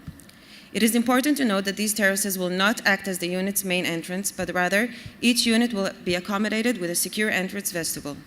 So this plan at the bottom is the corner of Morris Black Place and newly proposed street. And these 2 buildings are the existing buildings, and the new clusters that go vertical, these are the new additions. Our strategy of selective demolition will allow us to efficiently, economically, and sustainably fulfill all the needs of the energy audit. Our gut renovation will allow us to upgrade the units. We'll be installing air barriers within each one, triple pane windows, and energy recovery ventilation units. We'll be saw cutting off all the concrete slab extrusions to eliminate thermal bridging. And we'll be wrapping the buildings with thermal cladding to create a thermal barrier and also give them a fresh new look while achieving passive house status. To further our values of self-sufficiency, we'll be creating a microgrid on site. This will allow us to further our budgetary independence as well as being sustainable. Each building will have a photovoltaic solar array installed on them, and then that energy will be collected and first diverted down to the individual building.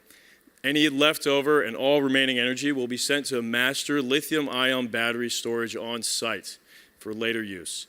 So since solar can be harvested the most during the day and energy use is the most by residents in the evening, they'll be able to pull off of this and now be able to greatly reduce their demands on the grid and accompanying utility bills.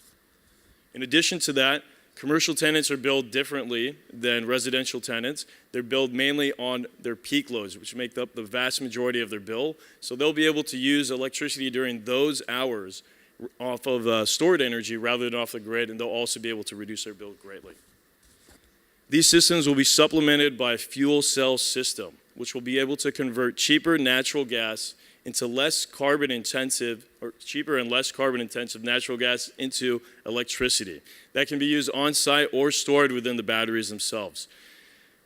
These overall efforts will allow us to achieve about a 15% savings on energy costs, and they'll be able to be provided upfront at no cost with a power purchasing agreement because the manufacturers are paid out for the fuel cells and for the batteries by the owner through the savings each month.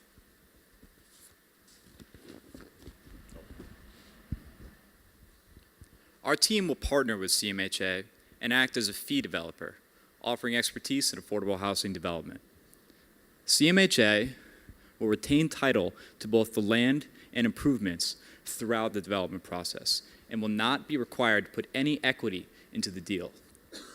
The developer will enjoy a moderate return of approximately 10% of the total development cost paid via a partially deferred fee. The $33 million development we propose to you today will reverse the tide of disinvestment in the area and will deliver financial freedom to Village C in the form of more reliable appropriations, fully funded replacement reserves, and unrestricted cash flow. The development will yield over 100,000 square feet of renovated or newly constructed residential space, 20,000 square feet of community-focused retail space, much-needed civil repairs throughout the site, new landscaping, and roadways throughout. The project's total development cost will be $33 million, or approximately $280,000 a unit, which is a comparable rate to new affordable housing development projects in the area. Projected hard and soft cost figures match data from similar developments and take into account the burden of Davis-Bacon wage rates, but also efficiencies from modular construction. Financing a $33 million total development cost proved challenging, utilizing the typical tool set of low-income housing developers. Attempting to utilize solely a 4% LIHTC transaction left too large of a gap during the permanent phase of the project because the low rents cannot support a large enough permanent mortgage. Structuring the transaction as solely a 9% LIHTC deal was also unsuccessful as Ohio's QAP caps the annual allocation of family housing tax credits in $1 million annually. To solve this conundrum, we decided to split the development into two separate condominium structures that will apply for financing separately. Before closing and funding, the developer will assist CMHA in undergoing a RAD conversion that will provide a more reliable funding source via the Section 8 Project-Based Rental Assistance Program. The conversion will allow for CMHA to mark up to market the Section 8 rents of the new residential units, improving the long-run financial viability of the property and allowing for a more significant development of the site. Turning now to the sources and uses. The first phase of the project is envisioned as a competitive 9% LIHTC transaction. In addition to the LIHTC equity, a commercial construction and permanent loan will be attained and sized based on expected income. The HUD 221D4 loan is the highest leveraged, lowest cost loan in the business, yet this loan sizes up to only $7.5 million based on a 1.11 debt service coverage ratio, leaving a $4 million gap. With 100% of these units beneath 60% AMI, finding a need to obtain creative gap financing is necessary. The following are examples of reasonable options available to meet this development's needs. First, a below-market loan from the Ohio Development Services Agency for stormwater system repairs, which we are doing. Second, a community housing impact and preservation grant, a common form of gap financing in Ohio for low-income housing projects. Finally, a grant from the Department of Health and Human Services to bring below-market food retailers to underserved communities. Turning now to phase 2. The second phase of development will represent the infill housing and will utilize as-of-right 4% federal tax credits paired with the proceeds from the sale of tax-exempt bonds issued by the Ohio Housing Finance Agency. The multifamily bond proceeds will account for greater than 50% of the total development cost during construction and then be paid down to a more manageable portion by the LIHTC equity arriving at stabilization. The developer will pursue a private placement conduit bond issuance, partnered with a financial institution with a local retail presence, Citibank. This execution strategy will dramatically save time and money via reduced costs of issuance and limited negative arbitrage. The LIHTC equity and bonds will be paired with a subordinate second mortgage supplied by OFA via their Housing Development Assistance Program. In addition to buying the bonds, Citibank will also provide a forgivable, CRA-eligible $1 million subordinate loan via their Affordable Housing Catalyst Program to facilitate the deal. An efficiently run property proper execution of this intricate deal structure will yield an efficiently run property stewarded by the nonprofit Cornerstone Corporation for Shared Equity in collaboration with the residents themselves. A healthy operating budget of over $6,200 a unit, well above most affordable housing developments in the area. That includes things such as snow removal, landscaping, and a shuttle to nearby rapid transit. Unrestricted net cash flow to the Public Housing Authority. And finally, a state-of-the-art power grid system that will shield the development from fluctuations in and manipulations of energy pricing. Ladies and gentlemen, the complex capital stack you see before you is born from necessity. We have spent a lot of time researching the different financial options for this development. We've spoken with experts like the Village Capital Corporation, like the New York City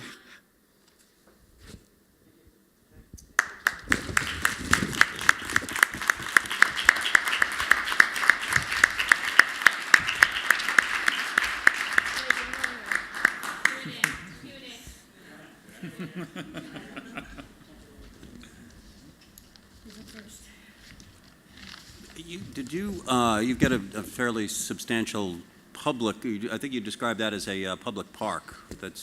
Did you include the development cost of that space as well as the ongoing maintenance of that within your budget? Yes. $6,200 a month, or excuse me, $6,200 per unit we thought was sufficient to handle this. 6,200. That's the surplus he was talking about. That is in the long run. That's in our maintenance and operating budget, and we figured that was sufficient for handling this landscaping throughout the project, or at the end of the project. And it was included in the development cost of the budget. So you got to see the site. What changed between the tour that you had, the sort of virtual tour you had, and what you saw when you got to Cleveland, and what changes did you make? I think one of the biggest changes that happened was we dropped the intergenerational concept and we focused more on health. Going to the site, and particularly the presentation by City Planning Commissioner, made an indelible effect on us in terms of understanding and going deeper into the health effects. And what are really one of the very few things that we have power over as developers is, we have a say over, is how we can make a healthier neighborhood. So that's one of the biggest changes we made, was the focus on preventative health. And I think the other change would be that we focused more deeply on the design and tried to make it address security concerns with greater emphasis. Can you talk a little bit about what you did there on security? Just a little bit more, what specific changes you might have made? Yeah, with security, we designed the road system. Maybe we can go back to the Site C axon. So the way the roads run, as well as the visual entryways, allow for a active surveillance role with police. That previously, with the empty space that occupies between buildings, it made it harder to surveil actively. We focused on lighting as well, and but probably most significantly was within our project as a whole was the emphasis on bringing public life out onto the street. As Matt would probably talk about, and Ronnie, that the exterior enclosed terraces help bring, it sort of acts as a porch to bring, the daily act of having a coffee or bringing someone over and bringing that closer out onto the street, thereby increasing passive surveillance. And can you talk about the maintenance costs associated with the exterior terraces and is it glass? Is it fiberglass? What does it cost to replace it? Is it durable? Those are, there we go. Got a loud voice. Those are pre-configured units, so they can be configured in any number of ways. So really, we took this as an exercise to show innovation and really push it as far as we could. So these right here, they're glass. It's similar to something that you would see in a typical sort of like sliding door within a residential use, something that's like fairly standardized. So it's something that can be configured in a number of ways. It's definitely something that we looked at very carefully as well within we were doing it. But we were able to source materials that came with like a 5-year warranty. We felt like that was going to be sufficient. We also felt that these are fairly common uses just in other applications. So, yeah. It's worth emphasizing that the main entrance of the units are not these doors that you see, these sliding doors.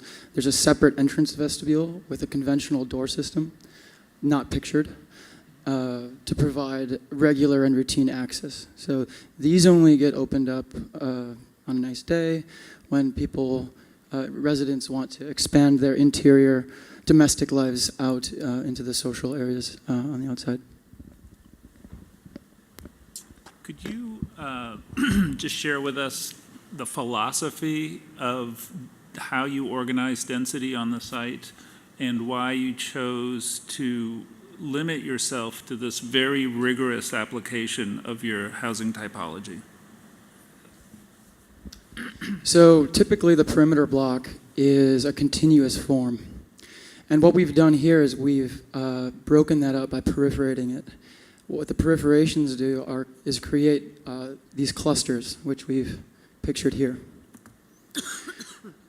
These clusters, furthermore, help reinforce this idea of neighborliness. The people who you live next to are not strangers. The people who you live next to are people who pass by routinely. So the philosophy of organizing the perimeter block is increasing this social condition. Michael.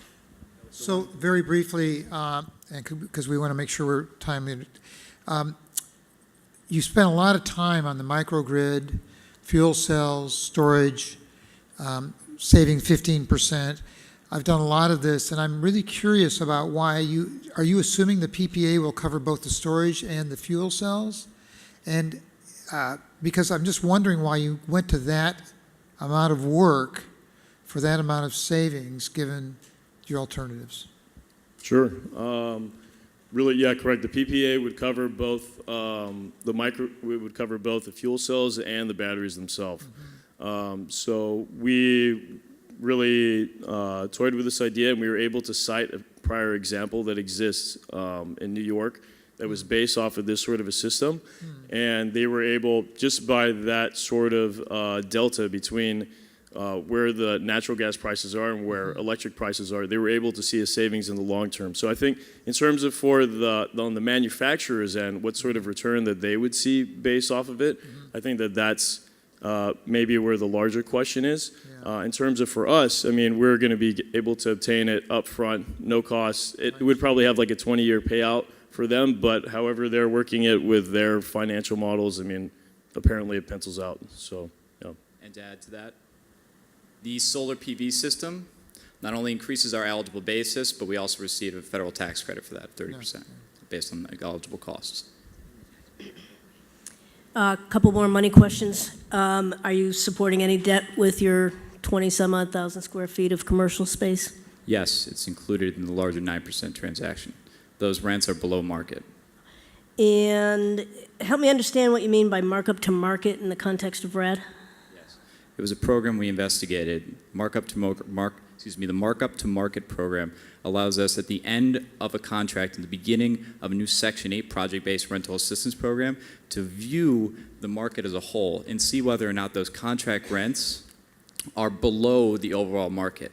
So we were able to increase the rents of the vouchers slightly above to right around the tax credit level, and that's where we stopped. Has the RAD conversion already happened here? This would be during the RAD conversion. Okay. Anyone else? Can I just ask one more question, a follow-up to the earlier question? Do you envision that all these buildings would be the same color? Is it going to be so uniform? It's a pretty big set of sites, so what are you thinking about making it look a little less uniform? That's one of the benefits of modular construction, actually. So you can customize various aspects of the site according to the phases. We are attempting to create a diversified aesthetic and facade system, as indicated by the clear story windows and the facade panels, to differentiate the system, the modular system, within the modular system. So it is something we have in mind, but it's not something we've rendered in the drawings. And also we are keeping existing buildings, and they will still look different than the new addition, so there will be some different. I have one more question on modular. Modular is very much in vogue right now. Have you researched which company you would use, where they would come from, and does Ohio require you to pay prevailing wage in the factory, and does that come into play in your pro forma? Sure, that's a great question. We were able to actually source a number of modular manufacturers. We were able to locate one passive house manufacturer in Vermont. We spoke with a manufacturer in Pennsylvania. We also got information from manufacturers in Texas. So we were able to just kind of geographically get a good range of what the capabilities were, what the costs were, how far we could really push it. So as far as things go with prevailing wages in Ohio, that's also something that we looked at as well. And we felt that most likely for the site prep, for grading the site, laying out the slab, that sort of stuff, that would all be used with local labor. And then for actually manufacturing and then going in, that's also going to have an insulation factor as well. I think that likely what would happen in that sort of scenario is that the manufacturer would provide someone to supervise the installation, and then they'd be given a team of some sort of union force or something like this where it would be paid out with prevailing wages for the install. So in all likelihood, the construction... Thank you. Thank you. Thank you very much.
Good afternoon.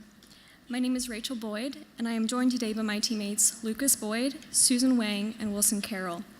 We are missing our fifth teammate, Grace Carroll, today, who is currently at home with her newborn son. On behalf of the entire Yale University team, I'd like to thank HUD for this tremendous opportunity. We are excited to share our vision for Woodhill Homes with you today. And with that, I will hand it to Wilson, who's going to start us off with a project overview. Thank you, Rachel. Thank you all for having us. It's great to be here. I'd like to begin by expressing our deep appreciation, not just for this competition in general, but for this year's site selection. Woodhill Homes seems to be a representation of a critical moment in time for similar housing developments across the country. As the built form of these neighborhoods reaches the end of their life cycles, we're faced with both tremendous challenges and opportunities in deciding how to respond. While we recognize that planning and architecture strategies are not necessarily a fix-all, we do believe in the power of design and its capacity to address many of these issues that these communities face. Our proposal is comprised of two distinct developments, which together deliver a unified vision for Village C of Woodhill Homes. It aims to preserve and enhance the valuable qualities present in the community through deploying proven strategies in innovative ways. The first development includes site improvements, renovation, and infill construction. The second development includes an addition of standalone buildings. Our particular approach is not strictly an additive one. That's to say, we're not in it for building's sake. We just don't want to build to build. Instead, we examine the existing assets of the neighborhood and are seeking to leverage them. Several qualities of Woodhill Homes stand out as opportunities for innovation rather than hindrances. Among those are a robust building stock and strong unit plans, the community's relatively good connection to nearby transit hubs, and the urban fabric which can and should support a strong neighborhood block. However, the reality is that these features have taken on a homogeneous spatial and social character that seems unhealthy. So in order to reconcile this, we developed a set of overarching aspirations for our proposal. We want to introduce clear definition to the public and private realms. We want to accommodate a wide variety of family types, and we want to foster a sense of individuality and ownership. Beyond these conceptual goals, we strive to accomplish this with a thoughtful and sensitive approach to the building materials and to the scope of the proposal. At the forefront of our scheme, we introduce a laneway-based urban grid. This time-tested strategy breaks the invisible boundaries between the community and the rest of the city. On top of defining various spatial conditions, it gives the neighborhood and buildings two things they do not currently have: fronts and backs. This distinction is critical for defining levels of privacy and security, and also for allocating traffic. So with the framework in place, we were able to proliferate this hierarchical approach. We developed 3 levels of 3 urban conditions: circulation, open space, and architecture. And I'd like to share those with you now. So beginning with circulation, we're proposing three scales, the smallest of which is the aforementioned one-way, mid-block laneway. It re-aggregates the large swaths of shared parking, giving each unit their own private parking space. Secondly, the laneway provides a service corridor. This is critical, keeping things like trash collection off the more public street fronts. And thirdly, it presents an opportunity for a small rear yard. We believe this affords the residents an important element: defensible space. The drive lanes and parking spaces are constructed using permeable pavers. The second scale of circulation is the street. The street, more than a space for cars, characterizes everything between 2 building faces. So our streets begin with defined front yard for each unit, varying in dimension. Much different than a backyard, the front acts as a buffer between the private and the public. Our front yards strive for a semi-public space, which fosters eyes on the street. These front yards are bordered by a new sidewalk, following an 8-foot easement, which is either planted or occupied by on-street parking. At the center, we are proposing a narrow vehicular route with 10-foot driving lanes. The third scale of circulation, the road, it does not in fact appear on Village C site plan, and that's why our keys illustrate how each level applies to the whole of Woodhill Homes. We're proposing that Baldwin Road keeps moving cars through the site. We suggest re-landscaping and removing its fairly informal parking, on-street parking, that has become unnecessary with our introduction of private parking. These 3 levels of circulation set up our strategy for articulating the 3 levels of open space. The first is the previously mentioned front and back yards of each unit. The second level is an appropriately scaled public square for each village. These new social centers for each village would be spaces for residents to gather with and interact with their more immediate neighbors. The third level of open space, also not seen in the Village C scheme, is a public park that is meant to serve the whole community and the city beyond. Located on the existing swath of open land, the public park is a green lung for the neighborhood, and it contains a large retention pond to help manage stormwater runoff. Now to discuss our levels of architecture, I'd like to pass it off to Lucas.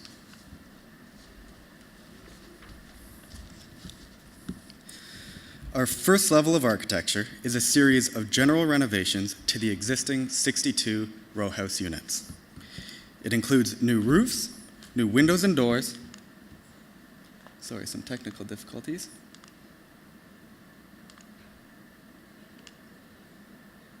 New windows and doors, insulation, and a small catalog of individual upgrades. It occurs in the first development of the scheme and has a cost of $65,000 per unit. The existing buildings are in fact quite robust, and we believe that in this case, preserving them is the most cost-effective and sustainable solution. I'd like to emphasize that we are keeping almost all of the existing structures. However, for both environmental and economic reasons, we wish to improve the performance and the aesthetics of the buildings. All the row houses are to receive new metal roofing. However, as you know, some of the existing buildings currently have flat roofs, so we're also proposing the installation of a pitched roof to those that don't already have it. In addition to providing a new weather barrier and insulation, we feel that the gable presents a far more domestic appearance for the existing row houses. The second general improvement is the replacement of all windows and doors with energy-efficient products. By investing in the openings, we can substantially decrease the amount of energy loss while also significantly improving the aesthetics of the buildings. We also wish to increase the R value of the perimeter walls.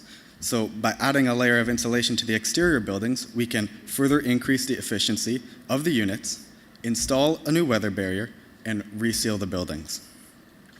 To complement these improvements to the building envelope, we're also suggesting that a light interior renovation takes place that would see the refreshing of the finishes, kitchens, bathrooms, and the installation of Energy Star appliances. Now, since we can't have a layer of insulation as our new facade, we come to the final, more innovative general upgrade, a curated catalog of unit-specific improvements. We're proposing that a modest select set of items, things like a few options for cladding, front porches, or landscape elements, be established prior to the renovation of the buildings. The architect would then consult with the management and the residents through a series of meetings to establish the final patterns. In our scheme, each unit has been given a financial allowance of $10,000 as part of the general upgrades budget, and the installation of these catalog elements would occur in conjunction with the other renovations. The catalog would be curated in a manner that really any combination would be desirable and architecturally cohesive.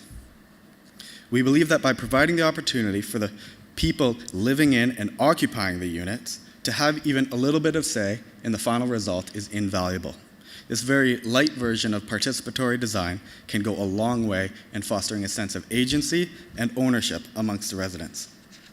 And while that may only apply to the initial occupants, the future tenants would still benefit from the aesthetic diversity, individuality, and general breakdown of the existing homogeneous character of the buildings. Our second level of architecture occupies that awkward space between the existing building using a flexible form and innovative unit arrangement. It's the construction of 3 4-unit intergenerational infill buildings. It also occurs in the first development and carries with it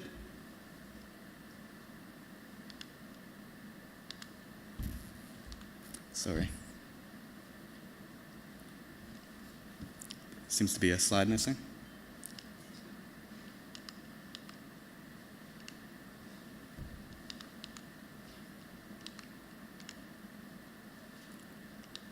Yeah, I don't know. Is there? Okay. So our gasket-like building type, which we've come to playfully call the whale, reconciles the misaligned ridges of the existing building and completes the street wall. The resulting length of the new frontage is far more consistent with that of a typical urban block. Now, because the depth and width of this new infill piece doesn't correspond with that of the typical unit dimensions, we've developed an innovative scheme that squeezes 4 interlocking units into the shape. This articulation provides each unit with a ground floor entrance and 2 orientations, affording each unit cross ventilation. And as we mentioned before, one of our overarching aspirations was to accommodate a variety of family types. These infill buildings target those families that are comprised of an older person or persons caring for younger children. This is a commonly occurring family structure that goes often overlooked in terms of design and subsidy.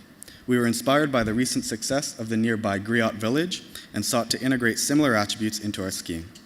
So each whale contains 4 two-bedroom units. One of the bedrooms, however, occurs on the ground level with its own accessible bathroom, and in some cases, its own access to the exterior. The living area has been moved to the second level and benefits from the higher ceilings that have resulted from that reconciliation of ridge lines.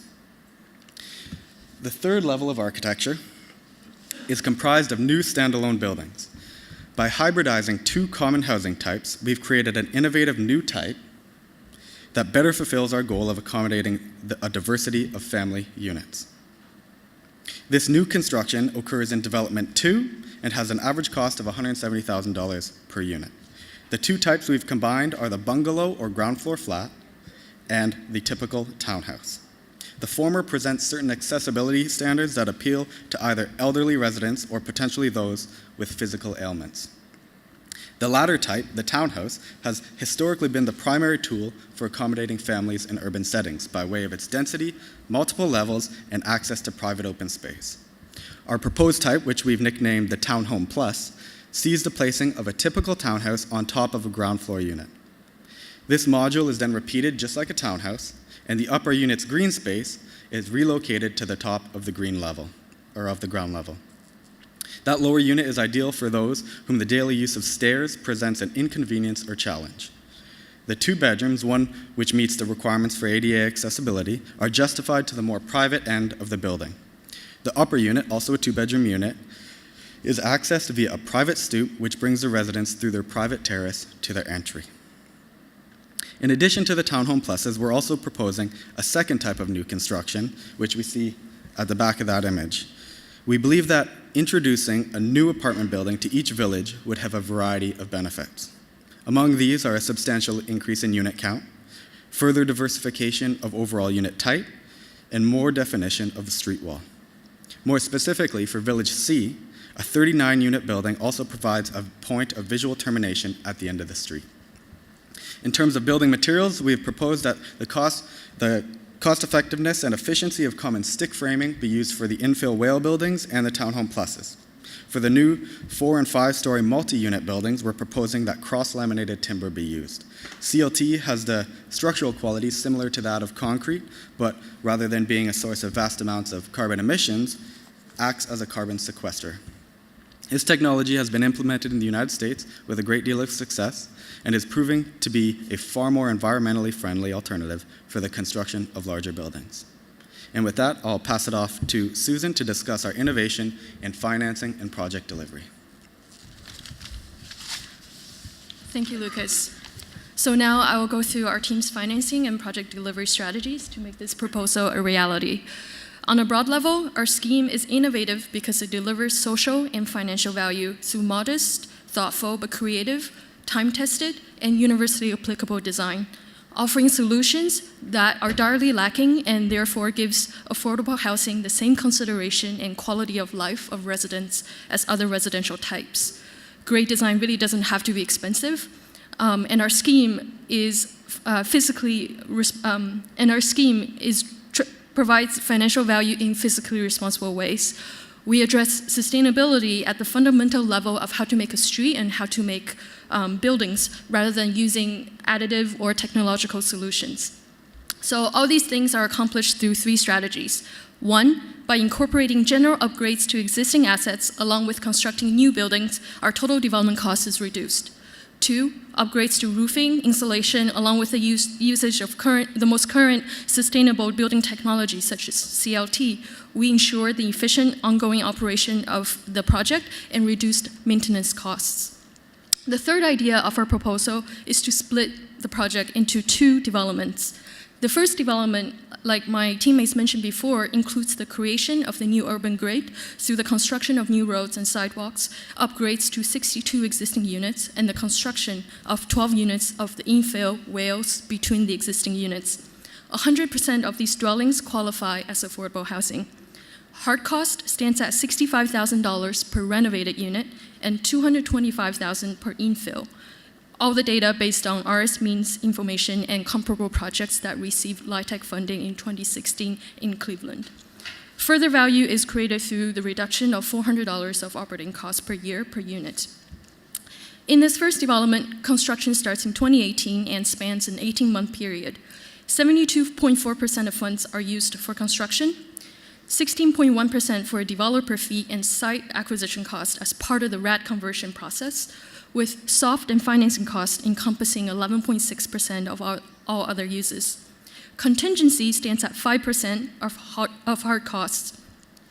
84.5% of the development will be financed with a competitive LIHTC 9% tax credit syndicated at a price of 0.97 and an NPV of 7.57%, all based on the latest April 2017 data. The rest of the financing will be accomplished through an acquisition note from the CMHA and a series of federal, state, and city level gap financing grants, which constitute 4.8% of the financing. The second development oversees the establishment of 57 new units in the standalone buildings on the south end of the site. Construction begins in the second half of 2019, again for an 18-month period. We anticipate that this development goes into a second round of 9% low-income housing tax credit applications, giving it $9.74 million of 9% tax credit funding that will constitute almost 80% of the overall development cost. The rest of the financing comes from an acquisition note, a deferred developer fee, and various grants. And again, all of the units qualify as affordable. We propose to split our scheme into two distinct limited liability corporation and therefore ownership structures for two reasons. One, this allows us to go into multiple rather than one round of competitive 9% low-income housing tax credit allocation, which in the state of Ohio caps at $1 million annually per development. The financial gain for this strategy outweigh the costs and allows both developments to attain increased equity financing. Furthermore, this separation of developments gives a gasket of time, anything from 18 months to more, to offer flexibility and some adjustment to the delivery of the second development to future market supplies and demands. And with that, my teammate Rachel will conclude our proposal. As we mentioned earlier, the examination of Woodhill Homes offers a view into what is happening in similar communities across the country. We have developed a scheme that uses universal design principles, but also seeks to make use of the latent positive aspects of Woodhill Homes. By looking at the community not for what it lacks, but for its potential, we hope to create a vibrant future for Woodhill Homes. Design is not something to be afforded, but is a means to affordability. Thank you.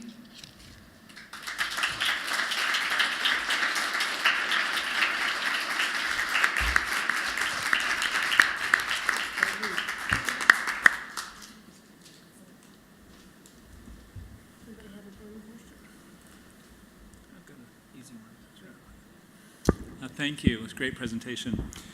So your scheme really encourages the proliferation of cars throughout, the front of the units and also the back. Can you kind of back into not just a traditional urban design justification for that, but how does that relate to your social and community development strategy? I think, is that on? Yeah. I think that was obviously a question we needed to answer very early on. And after visiting the site, there's currently giant swaths of shared parking. And so I think we decided that rather than people are going to use cars, we're remain committed to at least one space per unit. And we just wanted to re-aggregate it. Right? We believe that the consolidation of it perpetuates some unhealthy urban conditions, and I think it was much less a reinventing of how these people commute during their daily lives and more accommodating it in a much more urban-friendly way. I'd also like to add that I think cars on the street add a certain life and vibrancy, and that I don't imagine that each parking space in the rear along the laneway would be used by a car in all situations. So You talked about taking the roofs off and modifying the roof structures. Have you thought about how long that would take and whether it would require relocation and how you're going to handle that cost? So within each development, we're phasing it. So within the first development, the entirety is 18 months, but for some of the buildings, we'll keep that operating and kind of renovate and work on the other buildings. So it's not, we're not removing all the residents at once and disrupting in that way. Don't give up the mic. So I want to talk to you. So in your pro forma, and don't go back to it, years 3, 4, and 5, you started with a tax rebate. Tell me about the tax rebate, quickly. So we're aiming for 9% LIHTC. We understand it's a competitive thing. No, you had a property tax. It must have some kind of property Oh, so tax. it's an urban tax rebate program that we found that gives a certain amount of tax rebate on the balance sheet. Are you qualified? Are you automatically entitled to that? I think we're qualified for it. Yep. Sorry. Since you have the mic, talk to me a little bit about your rent structure and as a result, affordability. Yeah, so like I mentioned, 100% of both developments are under 60% AMI, so qualifying for 100% of the LIHTC tax credits. Are you assuming an operating subsidy? We're assuming, yes, as part of the LIHTC process. And I didn't hear much about resident services or resident initiatives in general. Can you say a little bit more about that?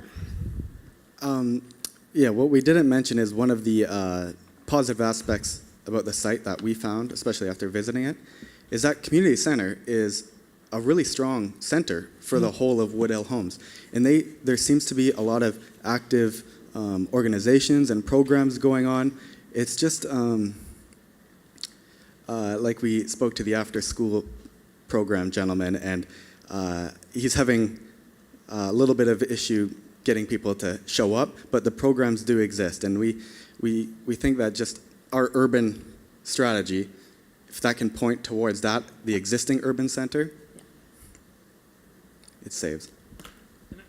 I think we aimed at providing a space for activities and interaction as opposed to trying to work on top of programs that are already existing. So working in conjunction, using Village C to kind of work in conjunction with the Woodhill Homes as a whole. Great, thank you. So I just want to go back to the parking question. So you made a decision after you saw the site to go with this configuration. Can you talk a little bit about other things you might have done after you were in Cleveland that you hadn't thought of before you got there?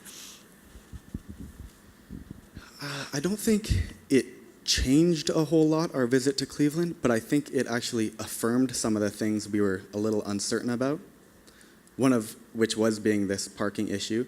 Another is the quality and robustness of the building stock. Like they're solid buildings. It's just a very homogeneous architectural and spatial condition. But to answer your question, I don't think a lot of things took a left turn afterwards. And so your thought on the kind of common open space was not to activate that space, but to really just create more private space. So no pocket parks or things where kids could go play, because it feels a little parking heavy, driving heavy, the way you've set out the laneways. So I'm curious about what you thought on that kind of amenity. So firstly, it's really an introducing of any private open space. There really isn't any that exists right now. It's just the fronts are the backs, and so it was the introduction of any private open space.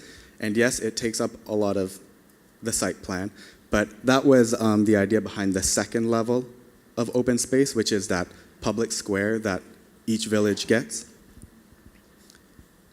If I may add, in terms of our site considerations that Wilson went through, 50% of it was really on open spaces at different levels, different scales.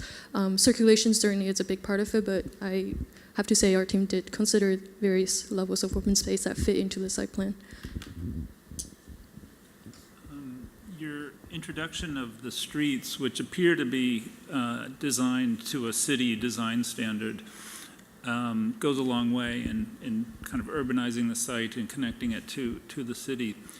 In terms of density and the overall morphology of the neighborhood, how does it relate to the existing context on the other side of the street?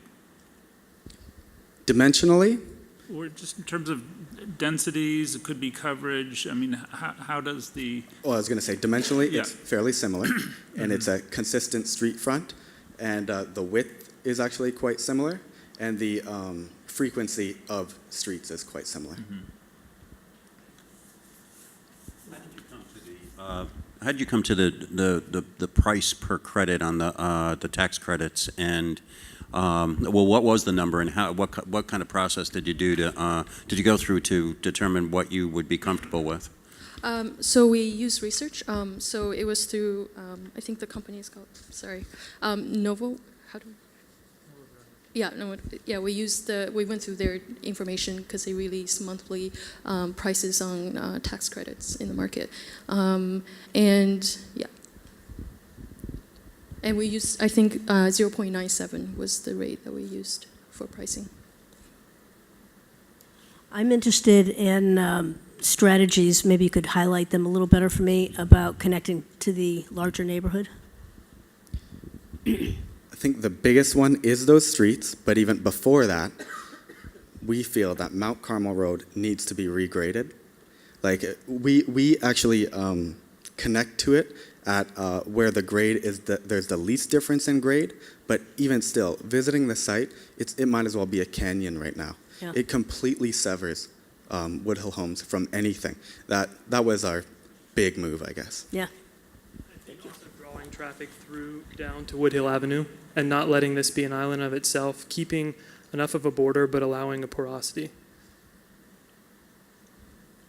So can I ask you about the reality of the logistics of letting all of the tenants choose their facade materials? And can you talk a little bit about the practicality of how that would work? And have you done it before? We knew this would come up. And it came up when I was reading the proposal, so. It's not a free-for-all choosing. It's more like a coding of individuality is how we thought of it. There would be a very limited selection. Say you can have stucco, you can have clapboard, and you can have metal siding, standing seam siding. And those would be selected based on schemes that we had already figured out would be cohesive no matter the combination. And the idea is, and it wouldn't be just the residents, it would be the management, I think, should have a say in it. And they would just present what they prefer, and then the final would still lie with the architectural staff. But it's just that notion of participatory design, right?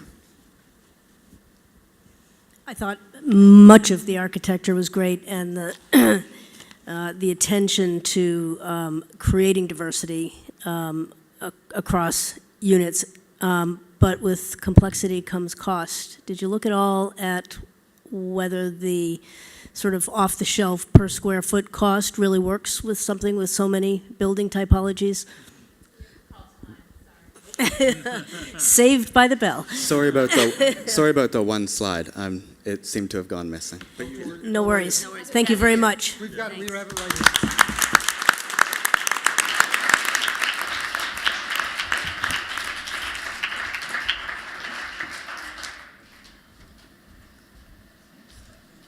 Well, thank you very much all. Let's give them one round of applause.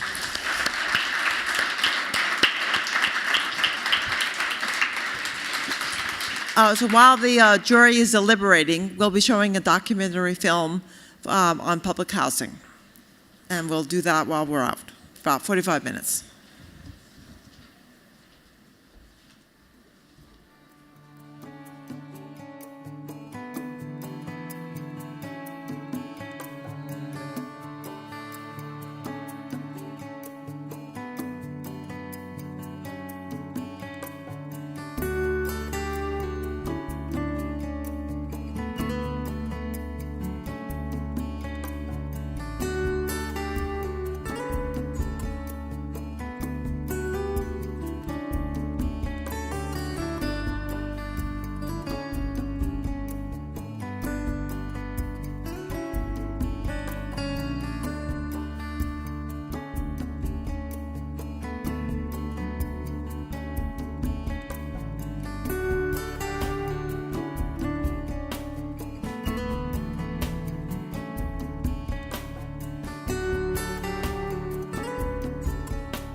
10 seconds. Need a breather? Everybody feel okay? A little bit of anxiety? No, everybody's good? I'm sure you guys have been to DC before, right? HUD before? No? No, really? Go see, it's an architectural masterpiece. Let me say that. Do you think any of the students designed this building? Well, anyway, all right. It's time for the big finale. The big finale. So welcome back. My name is Matt Ammon. I have a long title. It's a General Deputy Assistant Secretary for the Office of Policy Development and Research, which put on this event. I'm also a habitual rehabber. So I'd like everyone to come over to my house later on today. I have a problem with my back.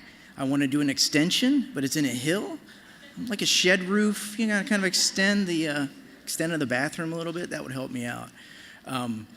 But I love this stuff, and I love watching it and learning from it. And I think that's key. And what you have shown is really using innovative solutions to solve problems, right? That's what we do, is we solve problems.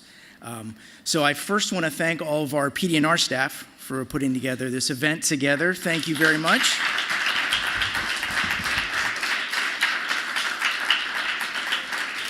And again, from HUD and PD&R, I just want to say really how impressive your presentations were, and just it's an incredible amount of work, an incredible amount of talent in the room. Thank you to the teams and your sponsors and the judges. Really, you guys have really amazed everyone who's not only in the room, but it's also we're webcasting, so there's a lot of people watching it as well. So, we started this program with two goals in mind. One, first to groom young professionals in the planning, design, and construction fields into practitioners who develop innovative solutions to real-world problems and programs. And you guys have definitely demonstrated that. I also wanted to emphasize the importance of multidisciplinary approaches to solving these problems. And again, you guys have hit both of those right out of the park. So again, with those goals in mind, I want to thank everyone here, certainly the students, the panelists, the advisors. Thank you all very much. And to the partners of the Cuyahoga County Housing Authority.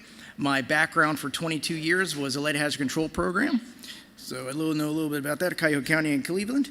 And hopefully we can incorporate some of the designs here into what you are planning on doing. So again, congratulations to you all and good luck. I have some bad news. I'm not announcing the awards. That is for my boss to do, who is sitting to my left. So with that, I want to introduce Janet Golrick, who is our acting deputy secretary here at HUD, who announced today's runner-up and also the winners of the 2017 Innovation in Affordable Housing Student Design and Planning Award. So Janet serves as the acting deputy secretary. That's the number 2 in the department. That's big, right? So we got a star right here. It's going to help us out here for the department. I've known her for a very long time. She's been in this field for 30 years in the housing and community development, and began her career here at HUD in the Office of Community Development, Community Planning and Development, where she worked on the department's Section 312 loan program, portfolio, rental rehab properties under the Home Investment Partnerships program, and in that role, she oversaw community development projects across the country. Janet Golrick has transitioned to the Office of Multifamily Housing, utilizing her experience in housing asset management, troubled property resolution, and loan disposition. And last year, Janet served as co-lead of the rapid response team for multifamily troubled properties during her post-Hurricane Sandy rebuilding effort. And as the second most senior person at HUD, she just manages small day-to-day operations, like $45 billion programs, 8,000 employees, just, your everyday person, your everyday bureaucrat, right? So with that, it is my honor and privilege to welcome to the stage our acting deputy secretary, Janet Golrick.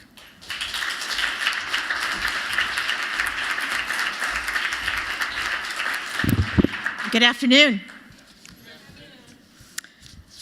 And I am acting, so there will be someone permanently coming away shortly. But it has actually, I've been really enjoying being the acting Deputy Secretary. It's been an interesting journey so far. So on behalf of Secretary Carson, I want to thank you for participating in this event. I've been incredibly impressed, and I got the opportunity to take a look at some of the diagrams in the back there.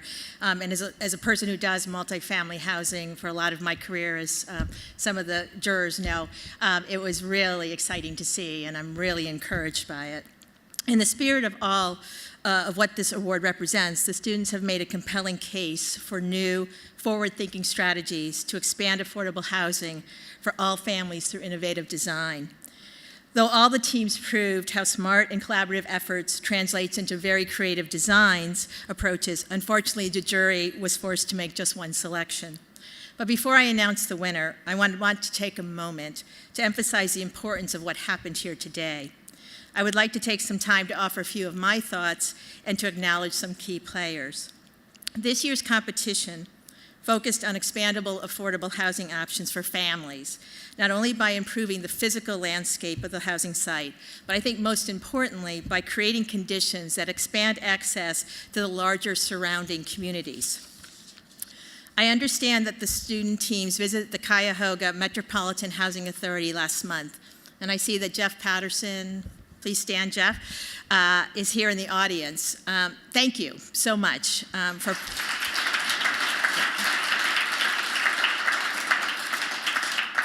for you all to partner with us and have your staff take the time to have all of the groups come. We really do appreciate that, so thank you. The need for affordable housing is a nationwide issue. I've been working at this for about 30 years, and I think even when I started this, there was an affordable housing issue in this country. So HUD's existing programs, though, I've worked on a variety of housing programs, we can only go so far. It is true that HUD programs have made large positive impacts in communities across the country.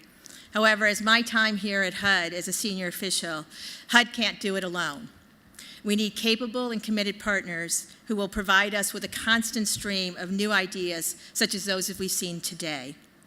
These 4 teams have presented outstanding, forward-thinking proposals.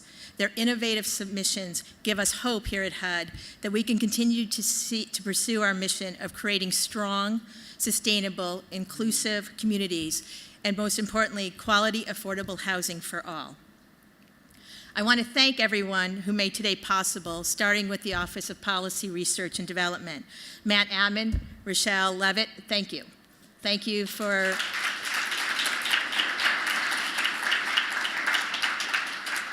creating and continuing to host this competition. From what I hear, this year's theme has been the most challenging, but the students have proved that they're up for the challenge. I want to also thank our fabulous partner, the Cuyahoga Metropolitan Housing Authority. You welcomed the students with open arms during the March site visit and have been extremely helpful throughout the competition. I also want to thank a sincere thanks to members of the jury, Michael Bodakin, President of the National Housing Trust, Uva Brandes, Associate Professor of Urban and Regional Planning at the Georgetown University, Linda Mendolini, President of Eden Housing, Joe Riley, President and CEO of the Community Development Trust, and our head juror, who I've known for many years, Beverly Bates, who's a Senior Vice President of Development at the Community Builders. So thank you all.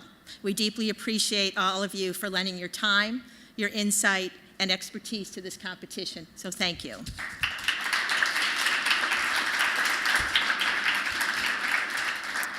And finally, I'd like to acknowledge the real stars of today's event, the student teams, University of Michigan, Yale, Rutgers, New York, and Columbia. Thank you to all of the students for their ideas and enthusiasm, and to the faculty advisors for their support. So thank you, and I'll give you a round of applause.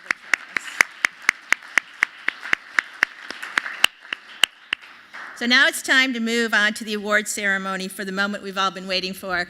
And I think Beverly and I, we're going to call these the Emmys, because the Oscars didn't do so well this year. You notice I have no cell phone, right? So we're going to try to get this right. As you know, these decisions were only made a few minutes ago, so the news is hot off the press. I'd like to ask Beverly for the first envelope for the revealing the name of the runner-up team. La La Land. maybe we'll go on the road with this. We'll see. Maybe they'll have us for the Oscars next year. Okay. Okay, so correct? That is correct. Okay. The runner-up in the 2017 HUD Innovation and Affordable Housing Student. That's first place. I Do do. you want runner-up? It says runner-up first. See? That was close. Well, at least I caught it.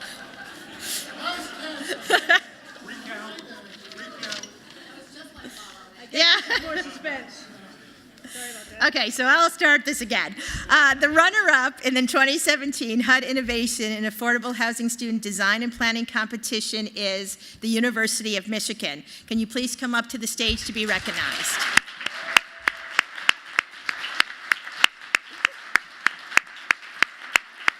Make sure you're giving the right one. Is this the right one? Yes, okay.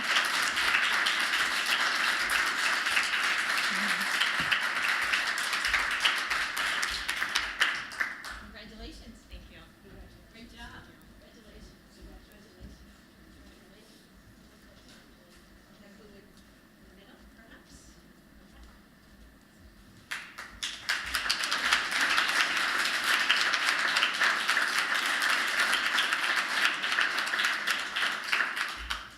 Thank you. No, real. Yeah. Okay, so we're going to put this down. Okay, all right, so. I only have one to give you. Yeah. Okay. Oh, wait a minute. All right, so the winner of the 2017 Innovation of Affordable Housing Student Competition is Rutgers University. May you come up to the stage?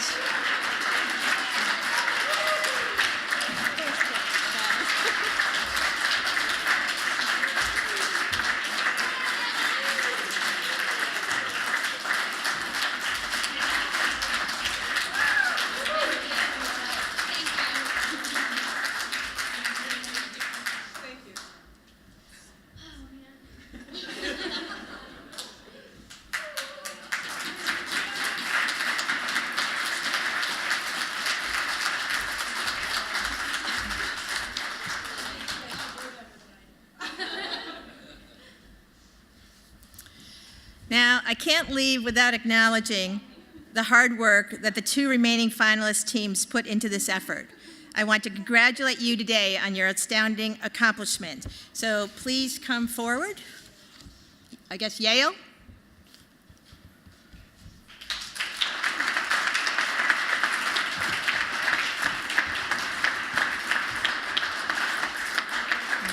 Right? Sure. Mm-hmm.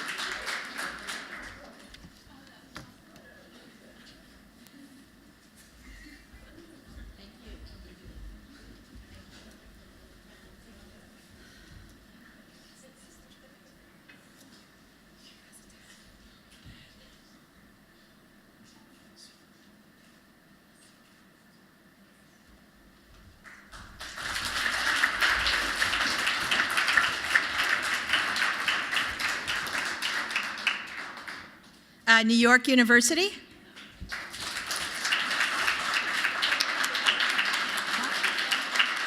Oh, yeah, I know that, yeah.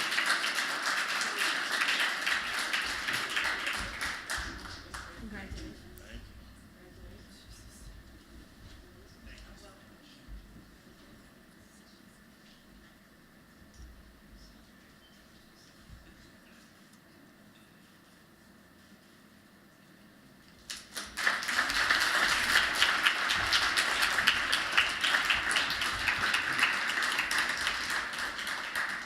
And Columbia.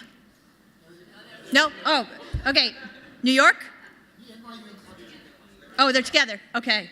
They didn't put the and there. Okay. Once again, thank you all to all the students for your outstanding achievements. I'd also like to thank all of our partners for their work and support. And lastly, I want to say, let's keep going. Let's keep the enthusiasm moving forward and continue to think of innovative innovations and solutions to the real world affordable housing challenges. As you can see, it's one of my passions. Some of you know I've been at this a very long time. And so, you know, we love seeing all of these ideas, your challenges. I love seeing the young folks and the students really taking this on, because it's a tremendous need and a tremendous challenge out there. So I want to personally thank you for all your efforts. Stay tuned to HUDuser.gov in the coming months for information on the 2018 competition. I hope to see you all here again. And thank you, and that concludes today's program. And give you a round of applause.